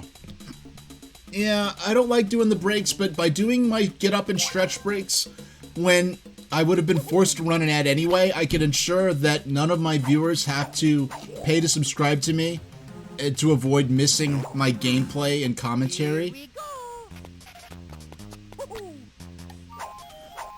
Yeah, so you can hear is the original unremixed music.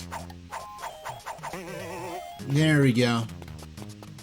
Yeah, so I really didn't plan to go back and forth between the two versions of the game because I was playing the Switch version earlier for those who may have just walked in, but I'm glad I actually did because it's been quite a cool experience being able to directly compare the games and directly provide a direct comparison of the... Oh, doggone. We lost the key. It's like the little serve bots in Mega Man Legends. We're so sorry. We lost the key. Yeah, those guys are basically just minions, but actually not obnoxious. I mean, I'll be fair. The minions are probably fine in the context of their actual source material. I'm just sick of seeing them everywhere. I mean, honestly, I was of that age when Pokemon came out, right? Another... Who... Prior to the break, where is that? Yeah, I did the redeem for that already.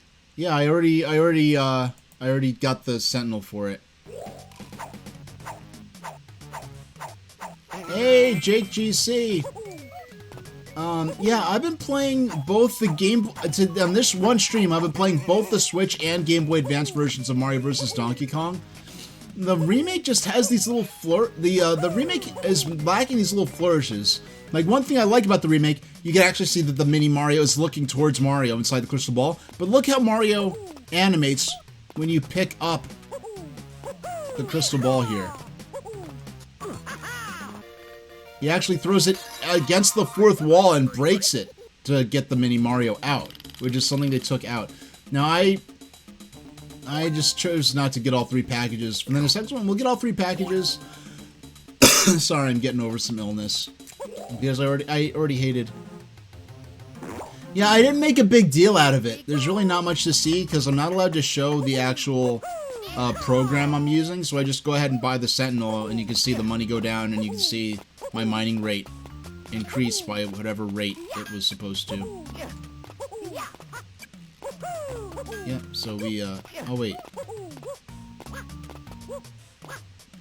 Yeah, I love the pre-rendered look.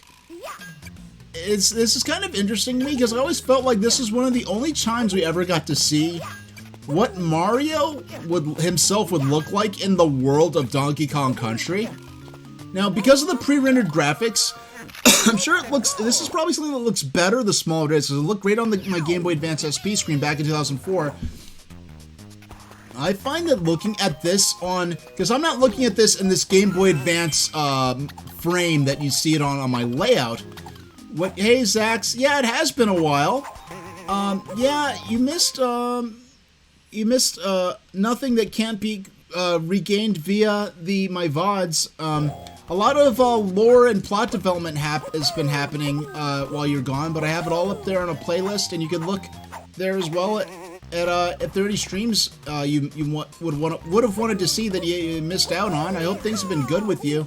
I know for me, in this stream, I've been playing Mario vs. Donkey Kong on both Game Boy Advance and on Nintendo Switch. We played Game Boy Advance the first 3 levels, now we're playing, no, the first 2 worlds. Now we're playing on Game Boy Advance the first 2 worlds. I've had Pokemon out. It's Pokemon Days coming up on Saturday. Now, you may not be available to watch it live, but I will have VODs up. I will be doing a live reaction, a rare morning stream for me on Tuesday morning for Pokemon Day, the big Pokemon Presents presentation. I will be playing Pokemon Pinball, this copy right here, on my Analog Pocket, the same device I'm using to play the Game Boy Advance cartridge copy of Mario vs. DK. In the next 2 or 3 months, I'm going to be playing Pokemon Red, and I'm very, very excited about that. Something I've been looking forward to for years. We're going to be digging into the old period magazines from when this game came out that helped sell millions of kids across North America on this strange monster taming RPG from Japan that I personally was excited about. I didn't think they'd even bring that game over to the US, but they did, and I'm glad they did.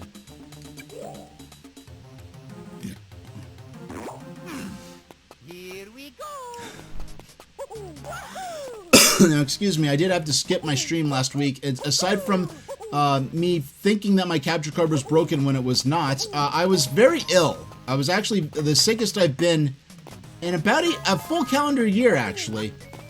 I had a fever, coughing nonstop. I went through a bag and a half of cough drops. It was pretty bad. I wouldn't be coughing now, except for the fact that I'm talking so much, and that irritates my throat a lot. Yeah, going outside and talking a lot like I am now irritates my throat a lot, but actually just sitting around in my apartment like as I normally would be, not really talking much, not so many problems. But fortunately I have water on hand all the time, just as a matter of habit, whether I'm streaming or not, so I'm able to grab a sip here and there. Now, okay, so we want to get the third, make sure we get the third present. So we have to smash, smash through. Hold on. What is going on? Oh, okay. Okay, my Switch was still on. Yep, stay hydrated. I don't know. I guess I had good enough habits that when I started streaming, I never had to, you know, have a redemption that my viewers could trigger in order to make sure I kept on drinking water throughout my activities. And the cool thing about this is that I don't have to tip my head up to drink. So Zax, have you been working on some kind of webcomic? How's that been going? And if you're still in chat, of course, if you are busy or not in chat, you are under no pressure whatsoever to continually participate in chat, but it was nice seeing you, whether you're there or not. I do not view my currently in chat things. I view all my technical stats, making sure my frame rate is okay. I did not pay attention to which box was which, so hopefully... So here's some of these mini games that were apparently... They do not seem to be in the Nintendo Switch version. Let's see, how many lives do we get? Nothing. You got nothing. Here's the last stage before the mini Mario segment.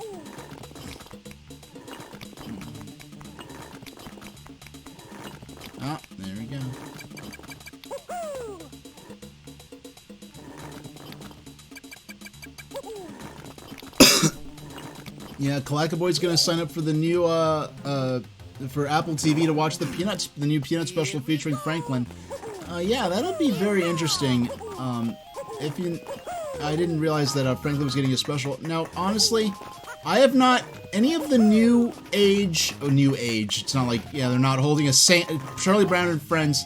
It's a seance, Charlie Brown. That's a Charlie Brown special that I'll never make. But they, what I find interesting is that I've never. I think the first of the new Apple TV Plus Peanut specials. So look at the brickwork here. On the Switch version, they used 2 bricks over the unseen creature's eyes that's hiding in that pile of bricks to imply eyebrows. So it had gentle eyebrows when he was not shaking the bricks, and then he went fierce when he was. Here he seems to always be shaking the bricks.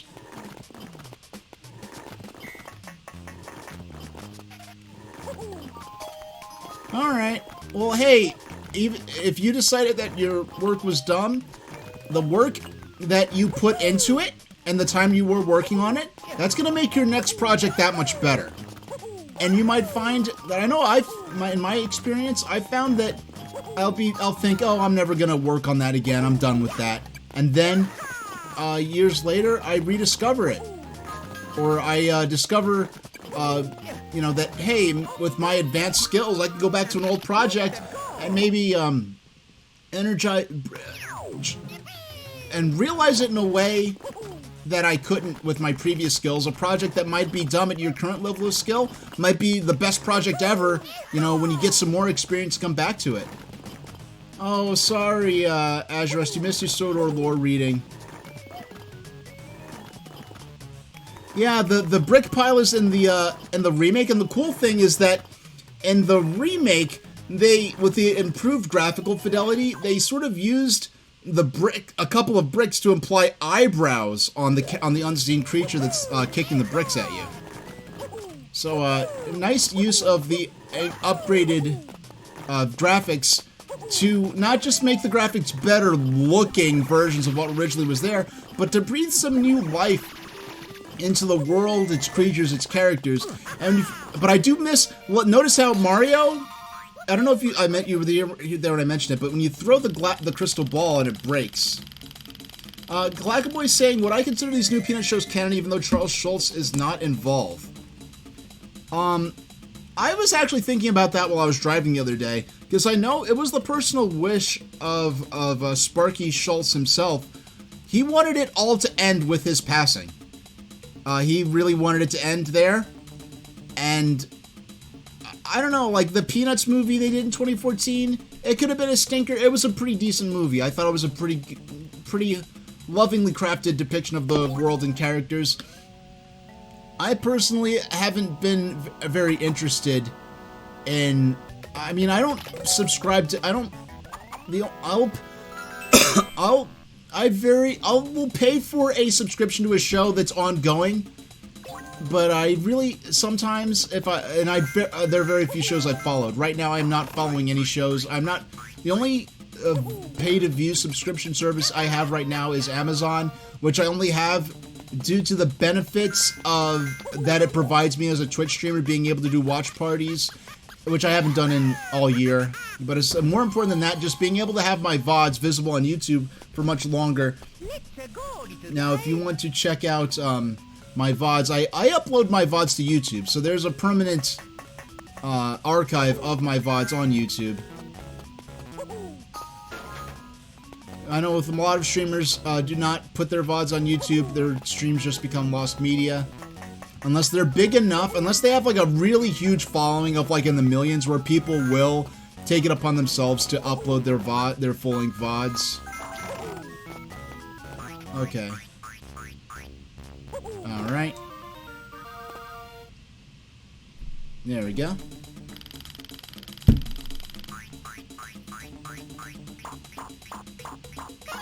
Yeah, the little sprites of the mini Marios are cute up there. So now we get to have the 32-bit version of this boss fight. We played the modern HD version. Now we're playing the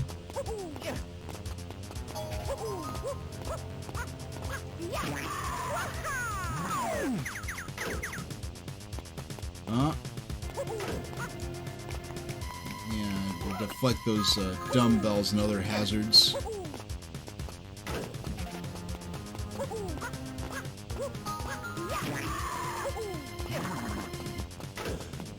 Now, fortunately, they're nice. They don't make the colored trash cans disappear in Mario's hands. Yeah, no hits to be avoided here. No, that's what I was saying. They're kind of thinking about making those comics, but they're just thinking about it. Well, you could always change your mind later on if you need to. Okay. There we go. Oh, shucks.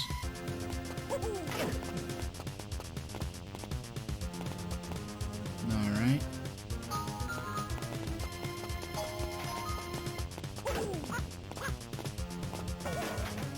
Oh my gosh. Yeah, okay. Pick.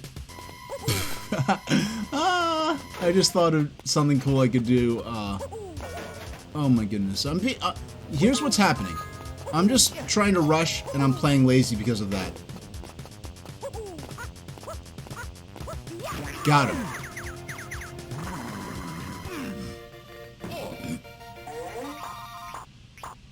Yeah, so each mini Mario. And look at the score! Like, the fact that the scoring is removed... Way to go! The fact that the scoring is removed from the Switch version is such a loss. You have, like, high score goals you can go for. They could have had online leaderboards. Jake GC, what kind of ape or monkey is Donkey Kong? I know I think Donkey Kong is a gorilla and Diddy Kong, like you said, is a chimpanzee. Yeah, I think the species is Kong. Unfortunately, the Mecha Kong is not active in chat to let us know. And if you're staying low key in chat, feel free to do so. But all right. All right.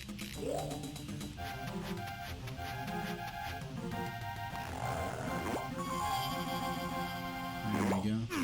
Here we go! Alright. Alright. Yeah, this stage is like with the that's what I was saying earlier. With these simple, like 32-bit sprites, the idea that the ropes don't have physics is much more easy to buy. Whereas when you see the ropes rendered in HD on Nintendo Switch, it's like, why are I don't know. It's a shame that they got rid of the fanfare. The Mario saying, "Let's go," when he goes to the door. That is such a loss to the character of the original game. Now this is interesting. Here, these graphics, these are showing these fireball piranha plants as actual fireball piranha plants. In the Nintendo Switch version, they go out of their way to make sure that the graphics convey the idea that these are mechanical or toy piranha plants and not real ones. The idea of toy piranha plants plays in well with the atmosphere of the game.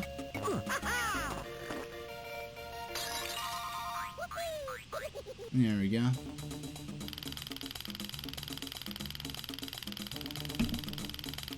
Yeah, Charles it's interesting. The Game Boy Advance version, I know what you meant, Martinez. Charles Martinez, yeah.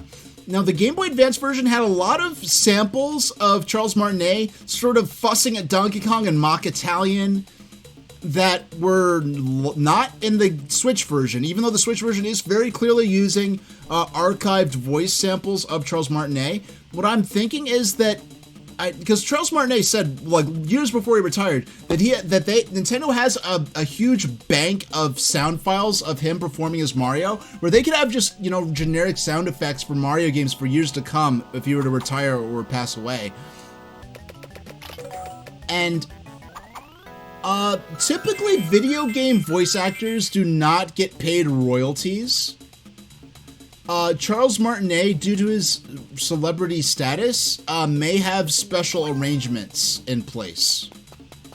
And that's one of the controversy. I know there's a few years ago, there was a lot of, backlash from voice actors saying like, hey, we're not getting residuals for our work. And there was, from the gaming community, from gamers online, you saw, like, you saw a lot of backlash against the voice actors saying, these voice actors are so entitled, this is ridiculous. Why are they demanding residuals when the programmers don't get residuals? And they don't realize they could have done the same amount of voice acting work in a booth for an animated, for a commercial, for a movie, for an industrial film.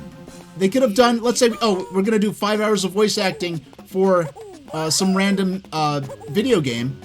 If you're just a regular non-celebrity voice actor, you could do 2 hours of, let's say a day-long session of recording for a voice acting role in a video game and get no royalties. You could do the same amount of work doing the same role for a cartoon or a voiceover for a commercial, and every time that commercial plays, every time that episode of a show plays, they get royalties. They get a cut of the DVD sales, Blu-ray sales, a cut of the streaming fees.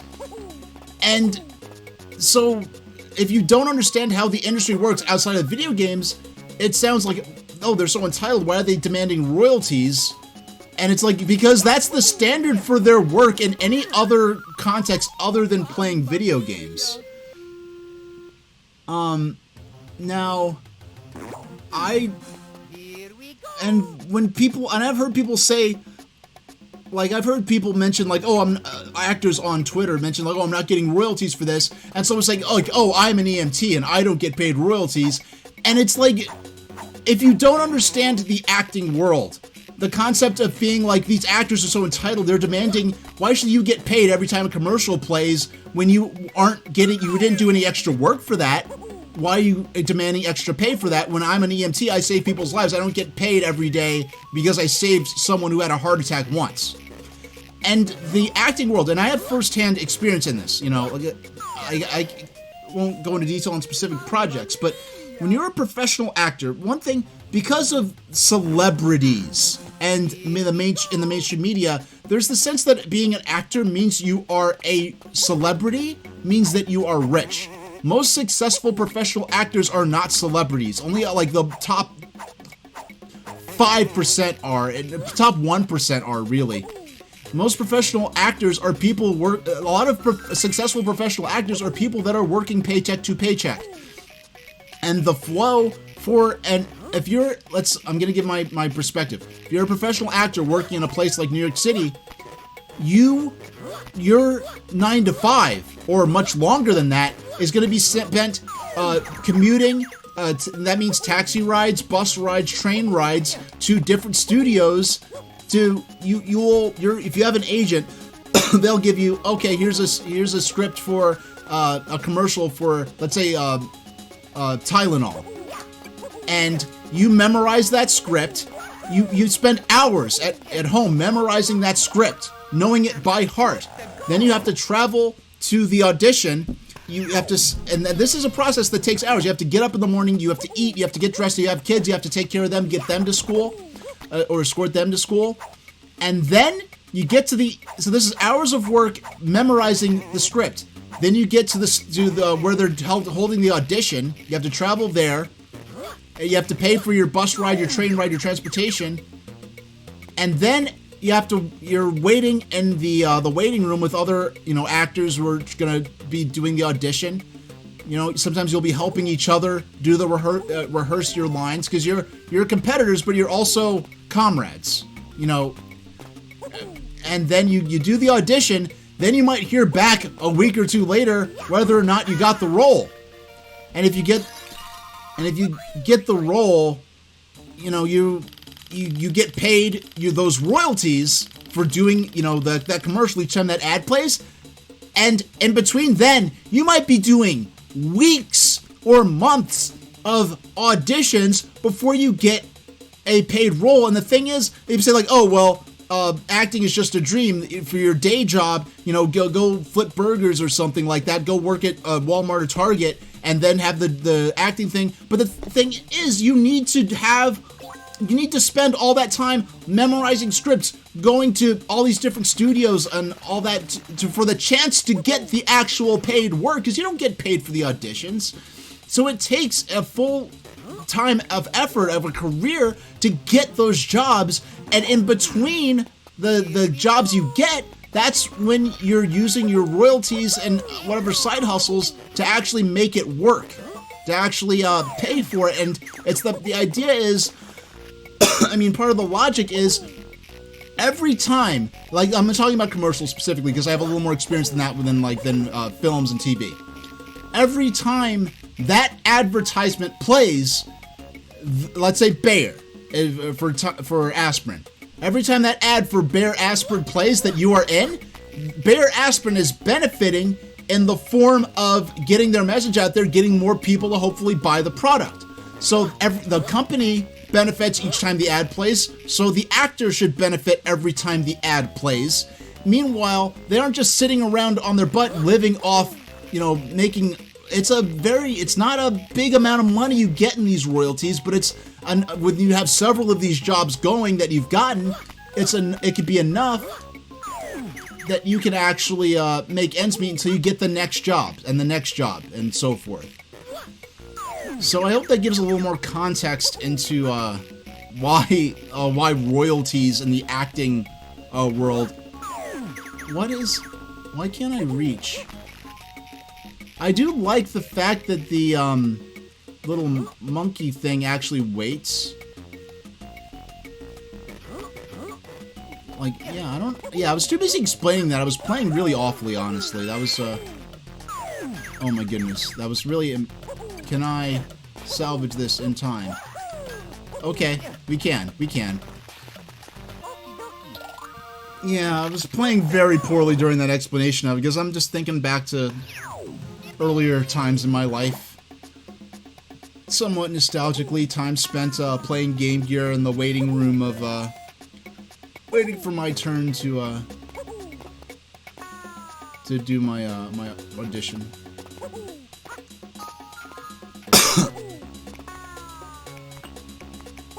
Yeah, it's funny, the bird egg in this version of the game is speckled, multicolored. The bird egg in the Switch version is just a plain white egg. Uh-oh. Kalakaboy is redeemed. Oh no! I was trying to do a handstand so I could deflect the egg, and instead I ended up dying for it. Okay. Alright, time for the Sodor Lore Reading Deluxe. So, a full, no, that's the Switch version of Mario vs. Donkey Kong. And because I pressed, you know what? For the rest of the stream, I'm gonna swap these icons out, so I don't keep pressing the wrong button. There we go. And now it should hopefully. Oh, Zaxmaster is saying, who's Sodor? Sodor is an island between the Isle of Man and the island of Great Britain in the United Kingdom. And it is where Thomas the Tank Engine and his friends pull trains. It is the fictional setting of the island of Sodor, and we have the official source material for this. If you're not familiar with the backstory for what we now know as Thomas and Friends and that nonsense they're putting out today, Thomas and Friends, Thomas, it started in the form of the Railway series back in 1945. The island of Sodor has deep lore and world building, detailing the history of the island going back to the days of the Roman Empire. So we're going to read for 2 minutes about the branch lines on the island of Sodor. So the Normanby branch, Ballyhoo, meaning the farm on the River Hoo. Ballyhoo is now a dormitory town for Barrow. It is served by the Northwestern Railway and British Railways suburban service from Barrow, half-hour hourly at peak periods, 1-hour intervals at others.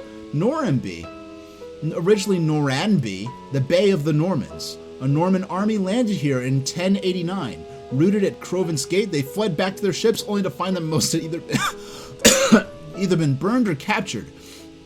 Normanby is now an attractive seaside residential town. It has safe, sandy beaches and is a popular holiday resort for mainlanders. It is the terminus of the Northwestern Railway and British Railway joint suburban service. Rolf's Castle. Rolfer, or Rolf, was a bishop of Sodor and Man. He lived from 1070 to 1079. He did not die at age 9. He served as bishop for those 9 years. Actually, I will...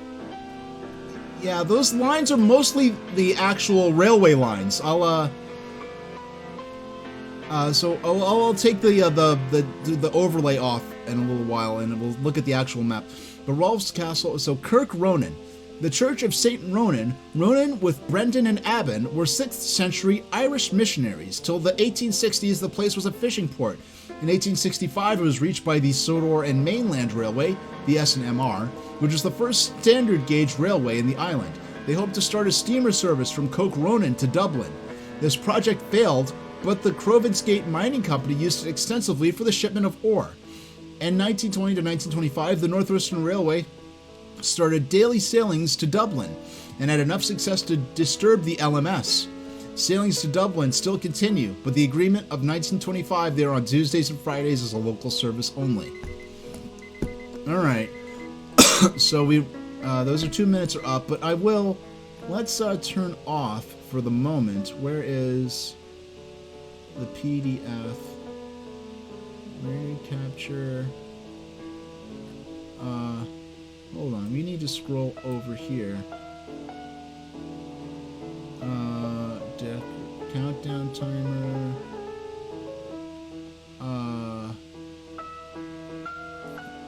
Ticker.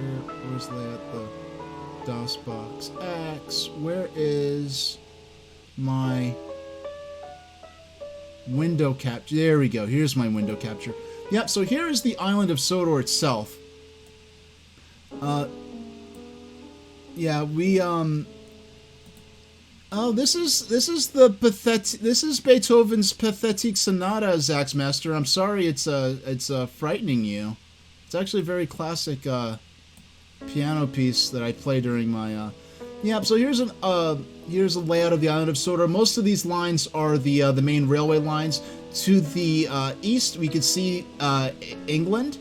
And then to the west, we can see the Isle of Man, and in between them here is the island of Sodor. There's several railways on the island, aside from the one that you see on television a lot, on the old TV show with Thomas and his friends.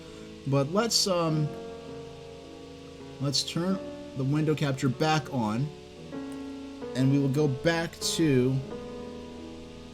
There we go. We'll go back to our game. Thank you, Kalakaboy, for redeeming your XLO tokens. The inflation-free, channel point-based, non-legal tender digital currency of the future on the Sodor lore reading. While we wait for... There we go. So let's finish up this world and go into our magazine reading section.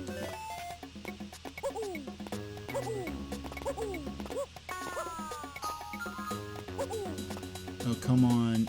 We can get high enough to... What? Oh, he oofed. He oofed big time. That was an oof if I ever saw one. Okay. We're gonna grab before... Yeah! Before I even had a chance to, There we go.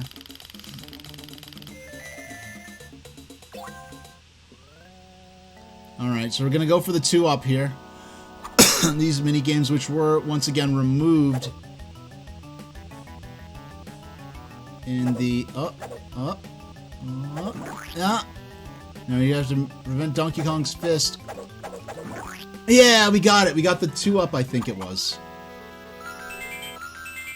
Yeah, nice. Okay, so only a couple more stages. Well, a few more.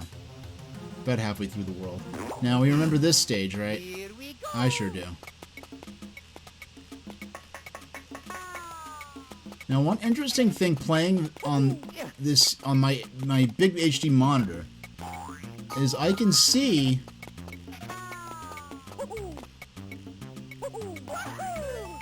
got it. Okay. Yeah, I can see.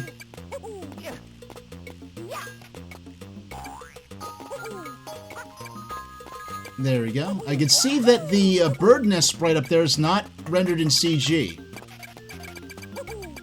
It is just a 2D sprite of a very plain, very almost NES-like sprite of a bird nest. But it's very effective. It's the illusion isn't broken so much. Alright, this level gave me a little trouble. Yeah. It's this weird, perfect equilibrium for me between missing all the improved graphics. I really do like the improved graphics of the Switch version, but I love the classic graphics of this version. I love them both. It's like 6 in one, half a dozen in the other. I coughed. Now, do I want to... Oh my goodness, okay.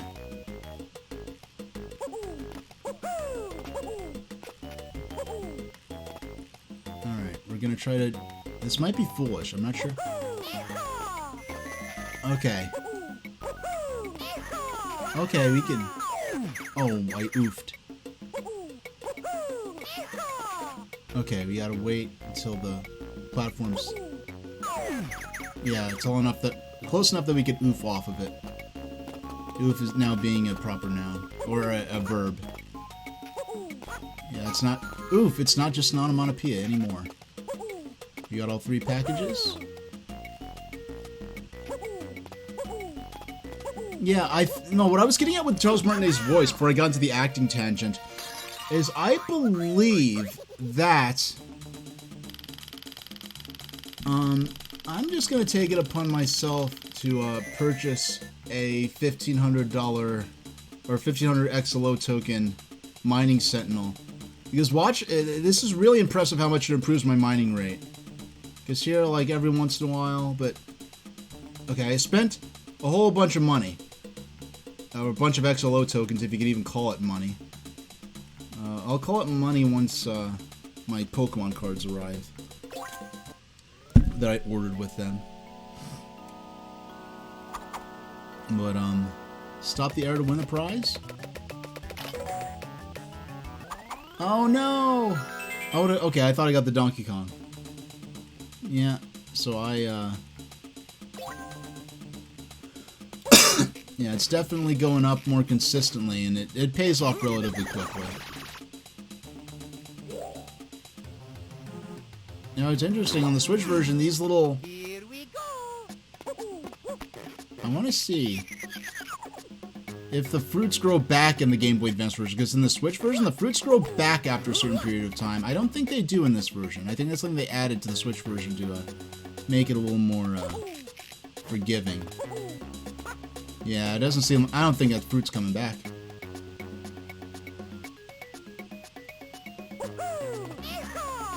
Okay, so that lets me know I have to do a normal jump to actually grab the rope. I already have less than 100 seconds. And I do like that these are... Oh my goodness, you know what? They totally softened up the those rope chomper enemies. And the Game Boy version, and the Game Boy prequel to this game, just called Donkey Kong, often Donkey Kong 94 for the year it came out in. And in this Game Boy Advance version of Mario vs. Donkey Kong, those guys would wander around a bit. Oh no! That was an interesting death, and I couldn't have hit the one up on the way down at least. Jeez. Yeah, they actually go off of the rope and sort of go to the next rope, whereas here they just stick to the one rope that they're on, which makes it a lot easier. So there's things they've done definitely make the Switch version easier.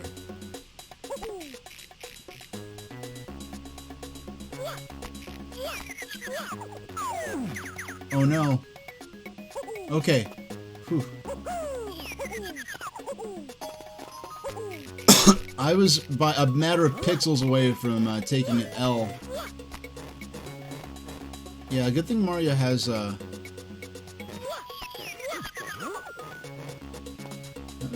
interesting death because I didn't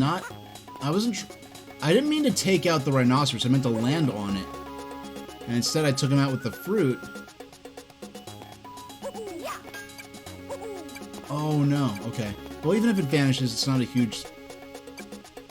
6, 5, 4, 3, 2... Gotcha! Yeah. Yeah, the music's nice in the Switch version too, but I do feel like there's a certain directness to the Switch version. The Game Boy Advance version, there's a directness to the Game Boy Advance version. The Switch version makes the tracks sort of meander around a bit, probably to be a little less repetitive as you traverse the stages.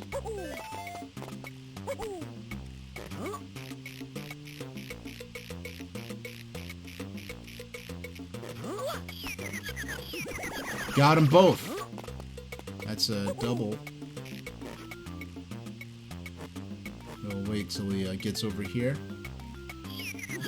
Got him. Can I pick up the key from the side in the Switch version? I'm not sure if you can. I know these controls feel so much better just because you can press B to pick up things. The fact that you have to press Y to pick up things in the Switch version, it is so pointlessly obtuse. I don't know. I'm not quite sure what you mean by that. I know what you mean, something very practical and reasonable. I'm just not exactly sure what. If you could rephrase that, I'd probably be able to answer it a little better. Alright. Got a couple of one-ups out of that. Now for our final puzzle platforming stage of this section before we go on to the Mini Mario guidance stage. Here we go.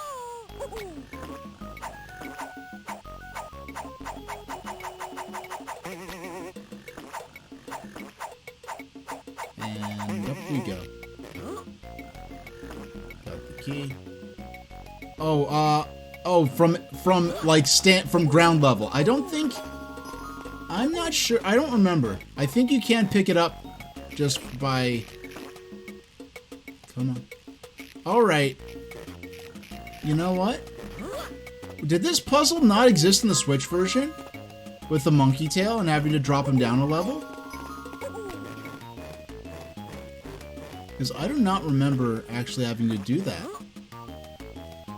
But I'm sure it did, because in the trailer for this game, the reveal trailer for the remake of this game, they specifically showed off, like this puzzle right here is an example of how the puzzle platforming and the platforming combined with puzzle solving will work in this game.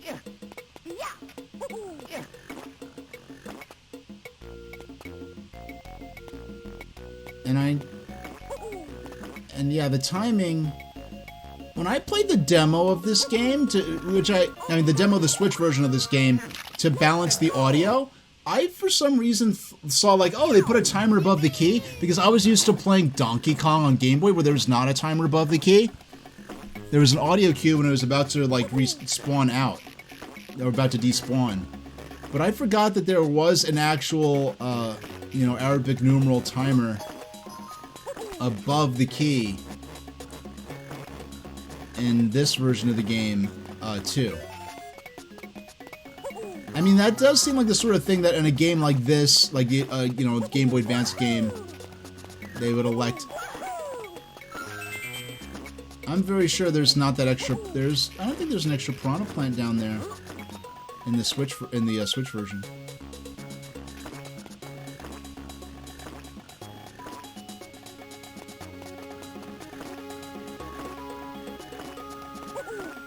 Oh no! Okay, we took another death there.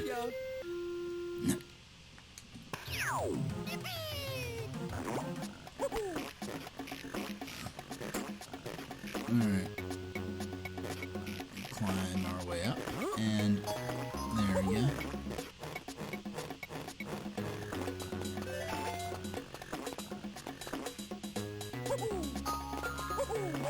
There we go.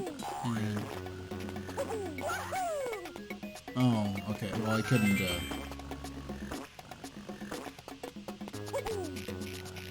Yeah, the spitting the fireball sounds like a fart sound effect. I know it's not meant to, but it does. Oh, doggone. Okay. Did they alter this puzzle to be very slightly more,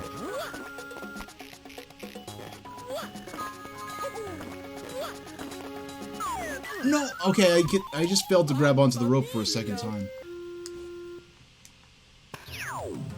You know what? We don't need... Do we really need to get all 3 presents? And I was never out to 100% this game. Oh.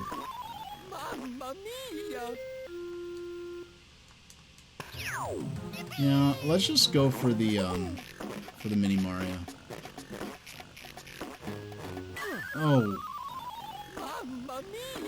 That was me. That's because I meant to be holding onto one rope, and instead I held onto both. Both is for climbing up. When you want to slide down fast, you need to hold on to only one.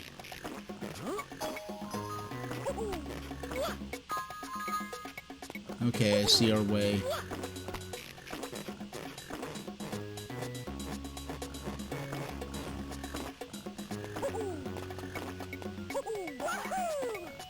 Oh.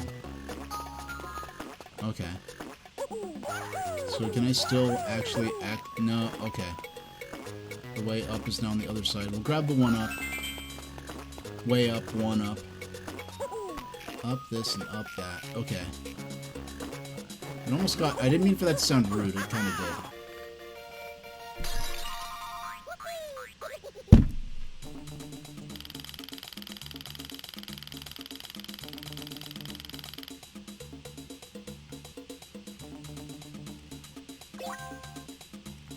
Alright, now it's time for the mini Mario stage.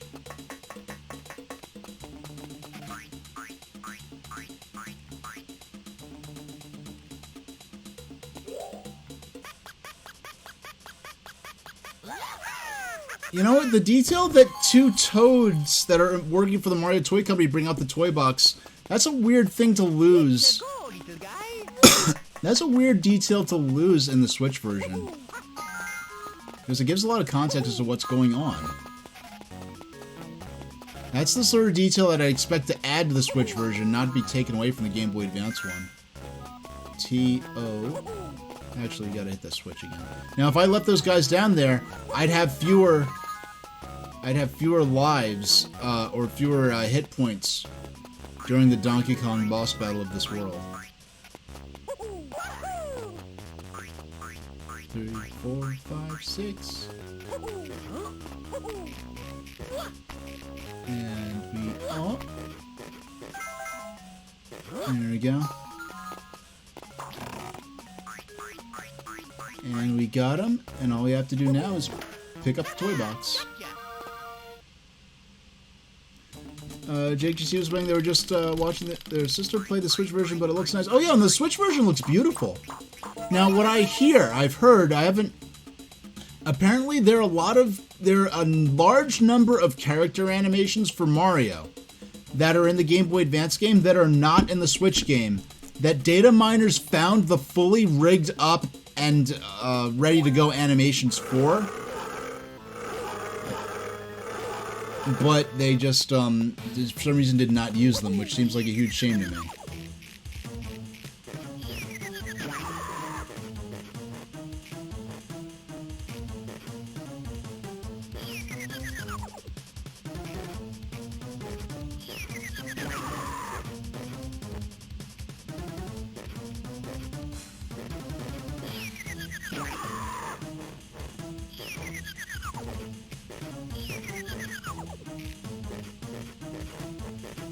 Yeah, here. Oh, come on, that should have counted. No, we didn't. I think... Hey, hello, whoever it is who just followed me. Yeah, I keep my follower alerts anonymous, so those who may have been watching but are not active in chat can follow without having extra attention drawn to them to participate in chat. I call my viewers who are not active in chat my silent squad.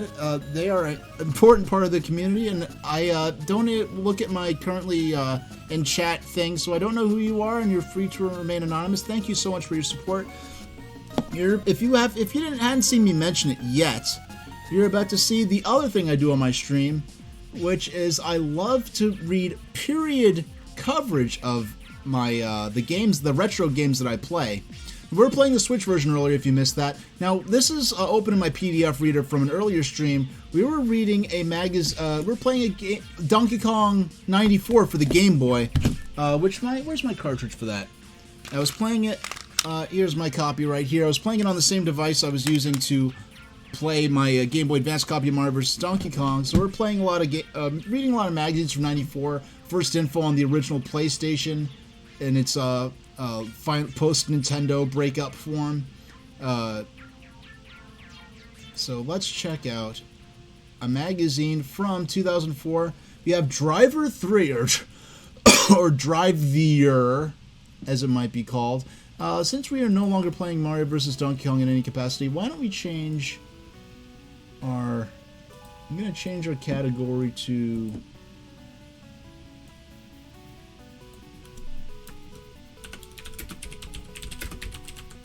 ...2004 Gaming Magazine. And we'll play...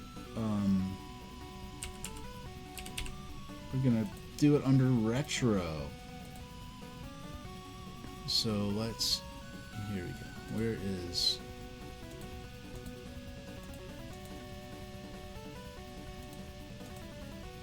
Yeah, let's get started.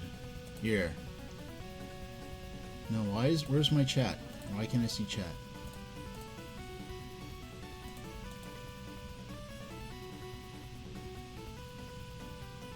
Alright, that's fine. That'll work fine, I think. So, moving on. We've got Driver 3. This is, for those who are unfamiliar, 2004, we're talking the generation of GameCube, PlayStation 2, and Xbox. Now, Claggaboy saying there's a video showing how the carts will appear to jump the track in the new Donkey Kong ride. Oh, that's cool. Yeah, I saw they're using some kind of forced perspective thing. Now, yeah, so GameCube, Game Boy Advance, Xbox. Now look, the first PlayStation 3 and Xbox 2 games in 2004. In 2004, Microsoft was really sort of saying, like, really hyping up, oh, our next-gen system's coming. PlayStation, Sony with PlayStation 2, kicking butt with PlayStation 2, dominating the industry. Not in a big rush to end the generation, but getting ready nonetheless. And so look, we have Spider-Man 2, Beautiful Joe 2, the Metroid movie, back when the Nintendo had optioned the rights out to the Metroid movie, and it was in pre-production, I believe. I don't think, no filming, casting had ever taken place. Final Fantasy on Game Boy Advance, and more. So scrolling through what we've got here. So we've got, Thief, Deadly Shadows. I don't even remember this particular EGM. I must not have been subscribed to this particular moment. Hold on, let me check when this is from, because I have EGMs from 2004, and we looked at some of them, so I know. When is this from? Issue 180, July 2004? No, okay, I definitely would have had this magazine. I just did not, it just did not stick in my memory, because there are many magazines. Like the covers, some of the stories inside will stick in my memory. Let's see if some of the stories stick in my memory, even though the covers do not.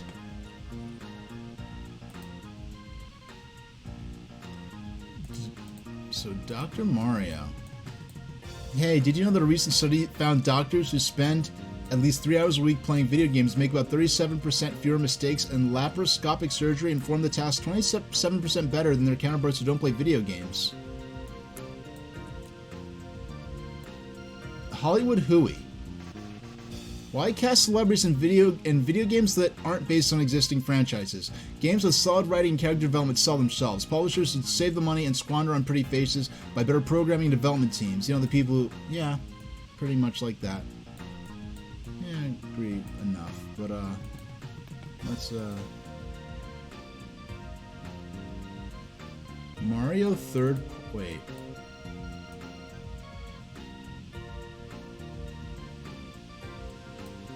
Huh.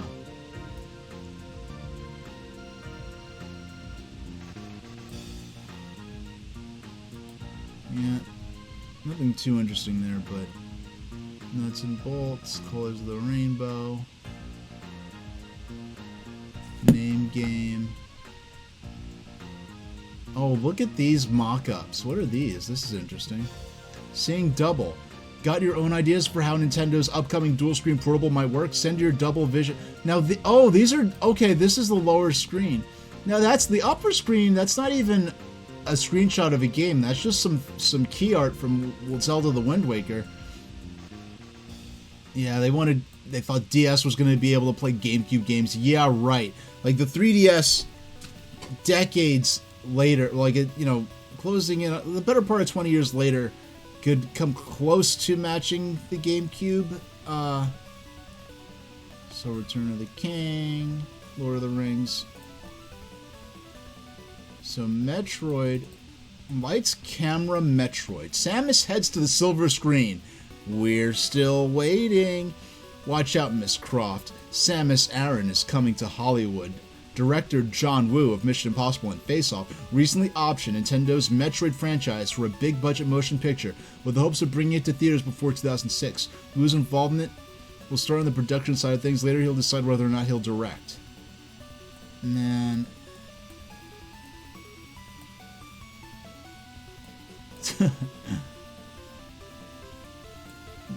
Yeah, look, these casting choices are clearly a joke. Alright. Here's this Magic the Gathering promo CD that I definitely had back in the day. Let's see. Let's check this out. What is this? Hello, my name is PlayStation. Not only did EGM Spies come away from a Japanese-only media event with the final name of Sony's 32-bit console, it was originally dubbed PSX. They also delivered the first pics of the system along with the controller and logo. Yeah, nowadays we call PlayStation PS1 or PS, but back in the day, in the age in which the original PlayStation was Sony's current console, they would refer to PlayStation PS instead of these abbreviations for PS were PSX to differentiate PlayStation that actually came to market with the PlayStation Project that was a collaboration between Sony and Nintendo that we all know what happened with that. So, Mega Man Anniversary Collection. 10 games in one. Compilations like these were a big deal before we have digital downloads, so to be able to play NES and Super NES games in another format was very important, these collections were. Shell Shock Nom 67, okay. Okay.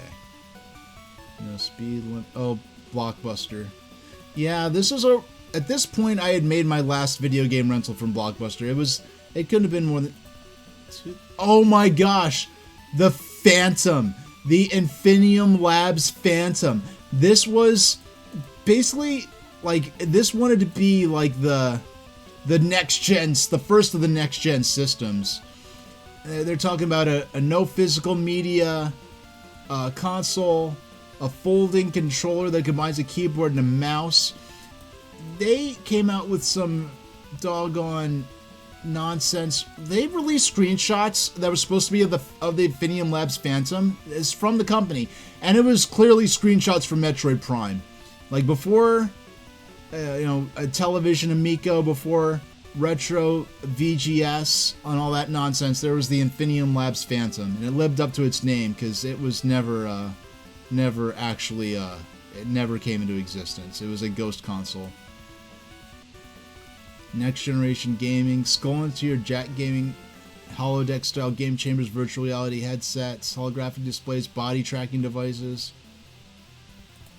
time splitters. I never played any of these times. Now, N-Gage, I was a supporter of the N-Gage. I wanted it to do well. It did not. There were many foolish decisions made to the point where, yeah, the cold response from the public was well deserved. The N-Gage QD is what the N-Gage should have been to begin with.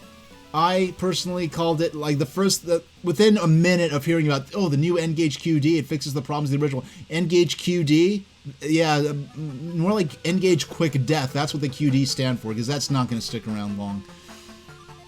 Yeah, this black Game Boy Advance. I had this. So this did not come to America until 2004. Oh, look, we've got Mario vs. Donkey Kong right here at $29.99. Shifted per... yeah, its $50 price point now is pretty much exactly on point with the currency inflation rate of the US dollar between now and then. Yeah, so a lot of, Xbox bundle. Oh, Red Dead Revolver. Yeah, people forget, like, yeah, before Red Dead Redemption, there was Red Dead Revolver. I understand it was a bit more of an action game or something. It was a, like, Old West, 1860s, 70s, like, U.S. Western, but, or maybe yet to be U.S., depending on where you were at and what time, but...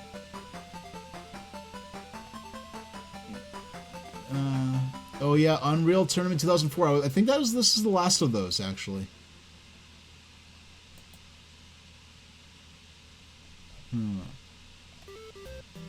Dozens of music channels on your TV. Yeah, Music Choice, that service. Forerunner to what you could say what we've got nowadays. Yeah, I guarantee you every single one of these games, except for maybe Mario Party 5 and Custom Robo, are worth a lot more than they were back then.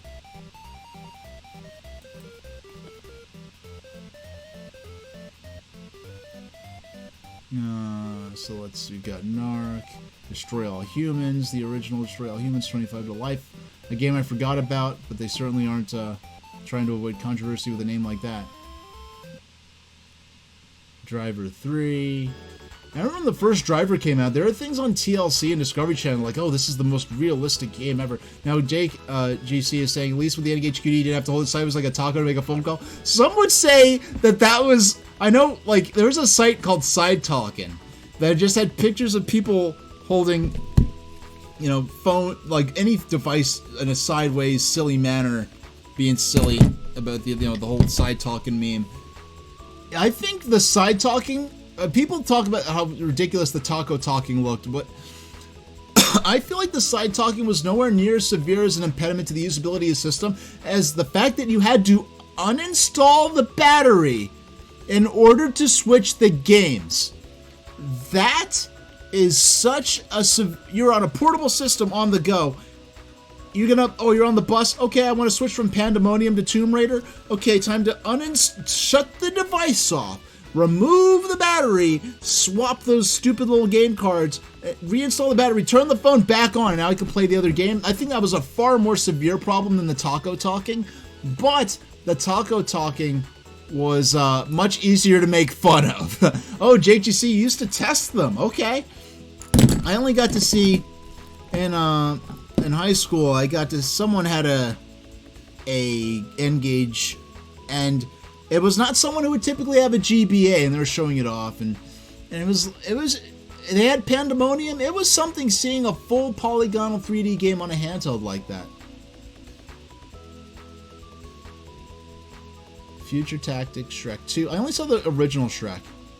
Wow, the original Red Dead Revolver. Shootout at the it's okay corral. A 6, a 4.5, and a 4. Dang, they tore this. Who would have thought we'd go from getting a 6, a 4.5, and a 4 from one of the premier U.S. gaming magazines to now, like, Red Dead Redemption series being like one of those tentpole games in the modern gaming landscape. Chronicles of Riddick: Escape from Butcher Bay. I played this. No, I borrowed it. I borrowed this at a friend's house. I borrowed this from a friend. This was a game, I played this, and mind you, this is on my original Xbox. This is on a TV. It was a good CRT TV. Chronicles of Riddick: Escape from Butcher Bay made me think, why are we rushing into a new generation? Why is Xbox obsessed with releasing the Xbox 2 as soon as possible when this game pushes the limits of what... I mean, this game looked as good enough to be a next-gen game to me at that time. Now I could see, like, yeah, 360 would have been better, but on a standard def TV, from our perspective at the time. So, Legend of Zelda: Four Swords Adventures, link cable to the past. Clever. Mario Golf Advanced Tour. I never played any of the Mario Golf games. I was never that interested in golf games, honestly. I'd sooner play a Mario Tennis game than a Mario Golf game, but if the Mario Tennis for Game Boy Color has those RPG elements that Mario Golf for Game Boy Color did, I'll definitely get it. So here we go, Mario vs. Donkey Kong, precision pipe fitting. Let's time to zoom in on this. If you need more time to strategize, you can stop the clock and look around by pressing in both shoulder buttons. Precision pipe fitting. In many ways, the original Game Boy Donkey Kong, a great game that still deserves attention, by the way, combining traditional... Hold on, we're going to zoom in a bit. Combining traditional platforming with a puzzle-like setup to each stage. And like its predecessor, however, certain elements of this Kong come up a bit short. Controls are solid and dependable, but don't quite reach the usual Mario level of spot-on responsiveness. And many of your more interesting moves, handstand using hammers on the gymnastic-style horizontal bars, are only rarely necessary. But they make a lot of areas a lot easier. Visually, the game is colorful and sharp, but with a simple, pre-rendered look that can appear Spartan and cold.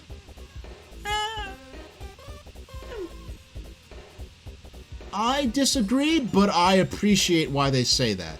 Thankfully, the core gameplay works well. Figuring out exactly how to approach a stage, which route to take, how to get the key, which switches to flip.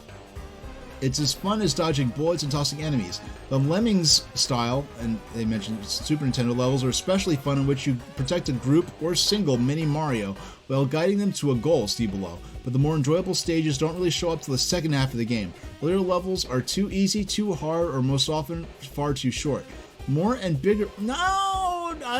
They're saying too short because they're sitting in an office playing this for hours.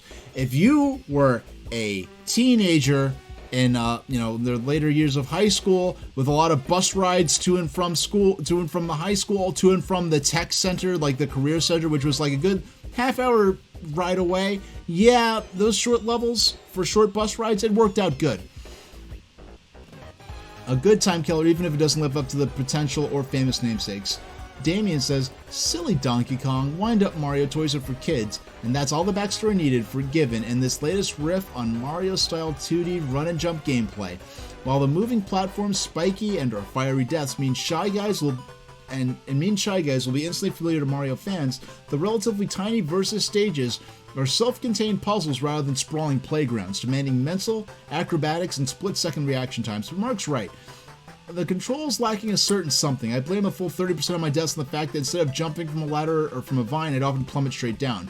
Mario's a few new trips, like a block deflecting handstand to double jump, along with his classic moves, and there's a lot of gameplay here, thanks in part to the Princess is Another Castle-esque twist and unlockable bonus levels. There isn't much variety. Most puzzles have only one solution. It would have been nice if players could use their creativity to reach objectives in multiple ways. If they do a direct sequel to this Switch remake of Mario vs. Donkey Kong, instead of remaking those Lemmings clone, March of the Minis, March Again, Minis this, Minis that, the series got derailed after only one proper title in the series, in my opinion. If they make a direct puzzle platforming sequel to this where you play as Mario, having multiple solutions to stages is the way to go. Mario vs. Donkey Kong is a fine example of what good handheld gaming ought to be. Nugget-sized entertainment you can put down just as easily as pick it up. The short puzzle-based stages manage to incorporate many elements, keys, switches, conveyor belts, enemies, without making things needlessly complicated. The seasoned gamer might find versus easy at first, but mastering each stage and attempt at beating the high score proves more and more challenging and ultimately rewarding, which is why it's such a shame that they decided to make to get rid of the scoring system. We're nearing the end of this magazine and the end of this particular stream. Some Ingman 02. This is on the very, very tail end of having some codes, secret tips for games, and then here we've got some action replay codes before those started sort of going away. American Idol, some bad games down here. So here we've got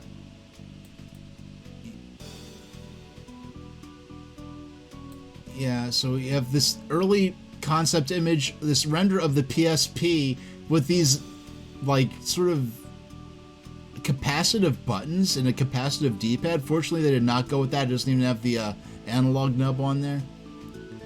Sue and Chan. I was not reading these comics by this point. And here's the Veridic. Best looking Xbox game we've seen, and we've seen them all. Some of the most amazing visuals in gaming history. Yeah, that's right. It's an amazing game at the time. Now, I never even heard of this franchise of Pitch Black. Yeah, that was actually an official mock-up, Jake GC. That was an official mock-up from Sony of the PSP. Fortunately, I went with physical buttons in the end. Thank you to RetroMags.com for preserving this magazine in digital format. Yeah, so next time we're gonna be playing some Pokemon Pinball with the Analog Pocket. We're not gonna be playing Pokemon Red. That'll come within no later than May. We will be playing. We're gonna start Pokemon Red. Nothing is going to derail me from that, short of something crazy that I hope never happens. Like, you know, but. If I'm here to do the stream, I will be here to play Pokemon Red by May.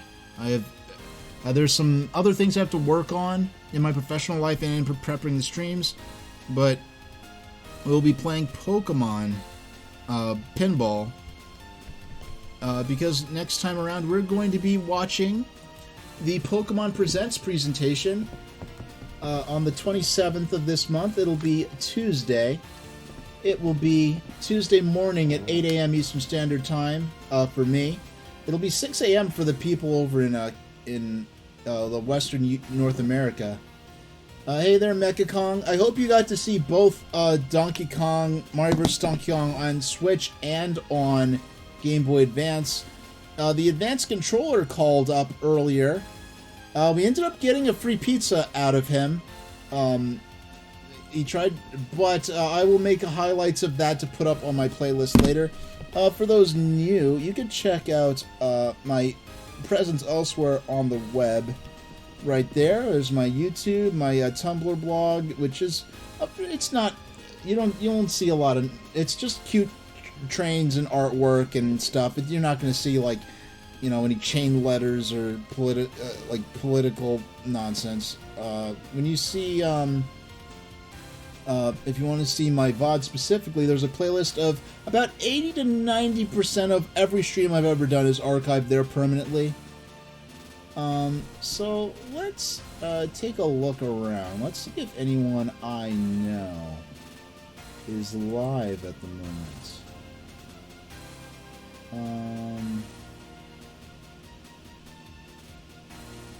Ooh, I know who I could. I know who I would like to raid. We are going to raid. We're going to raid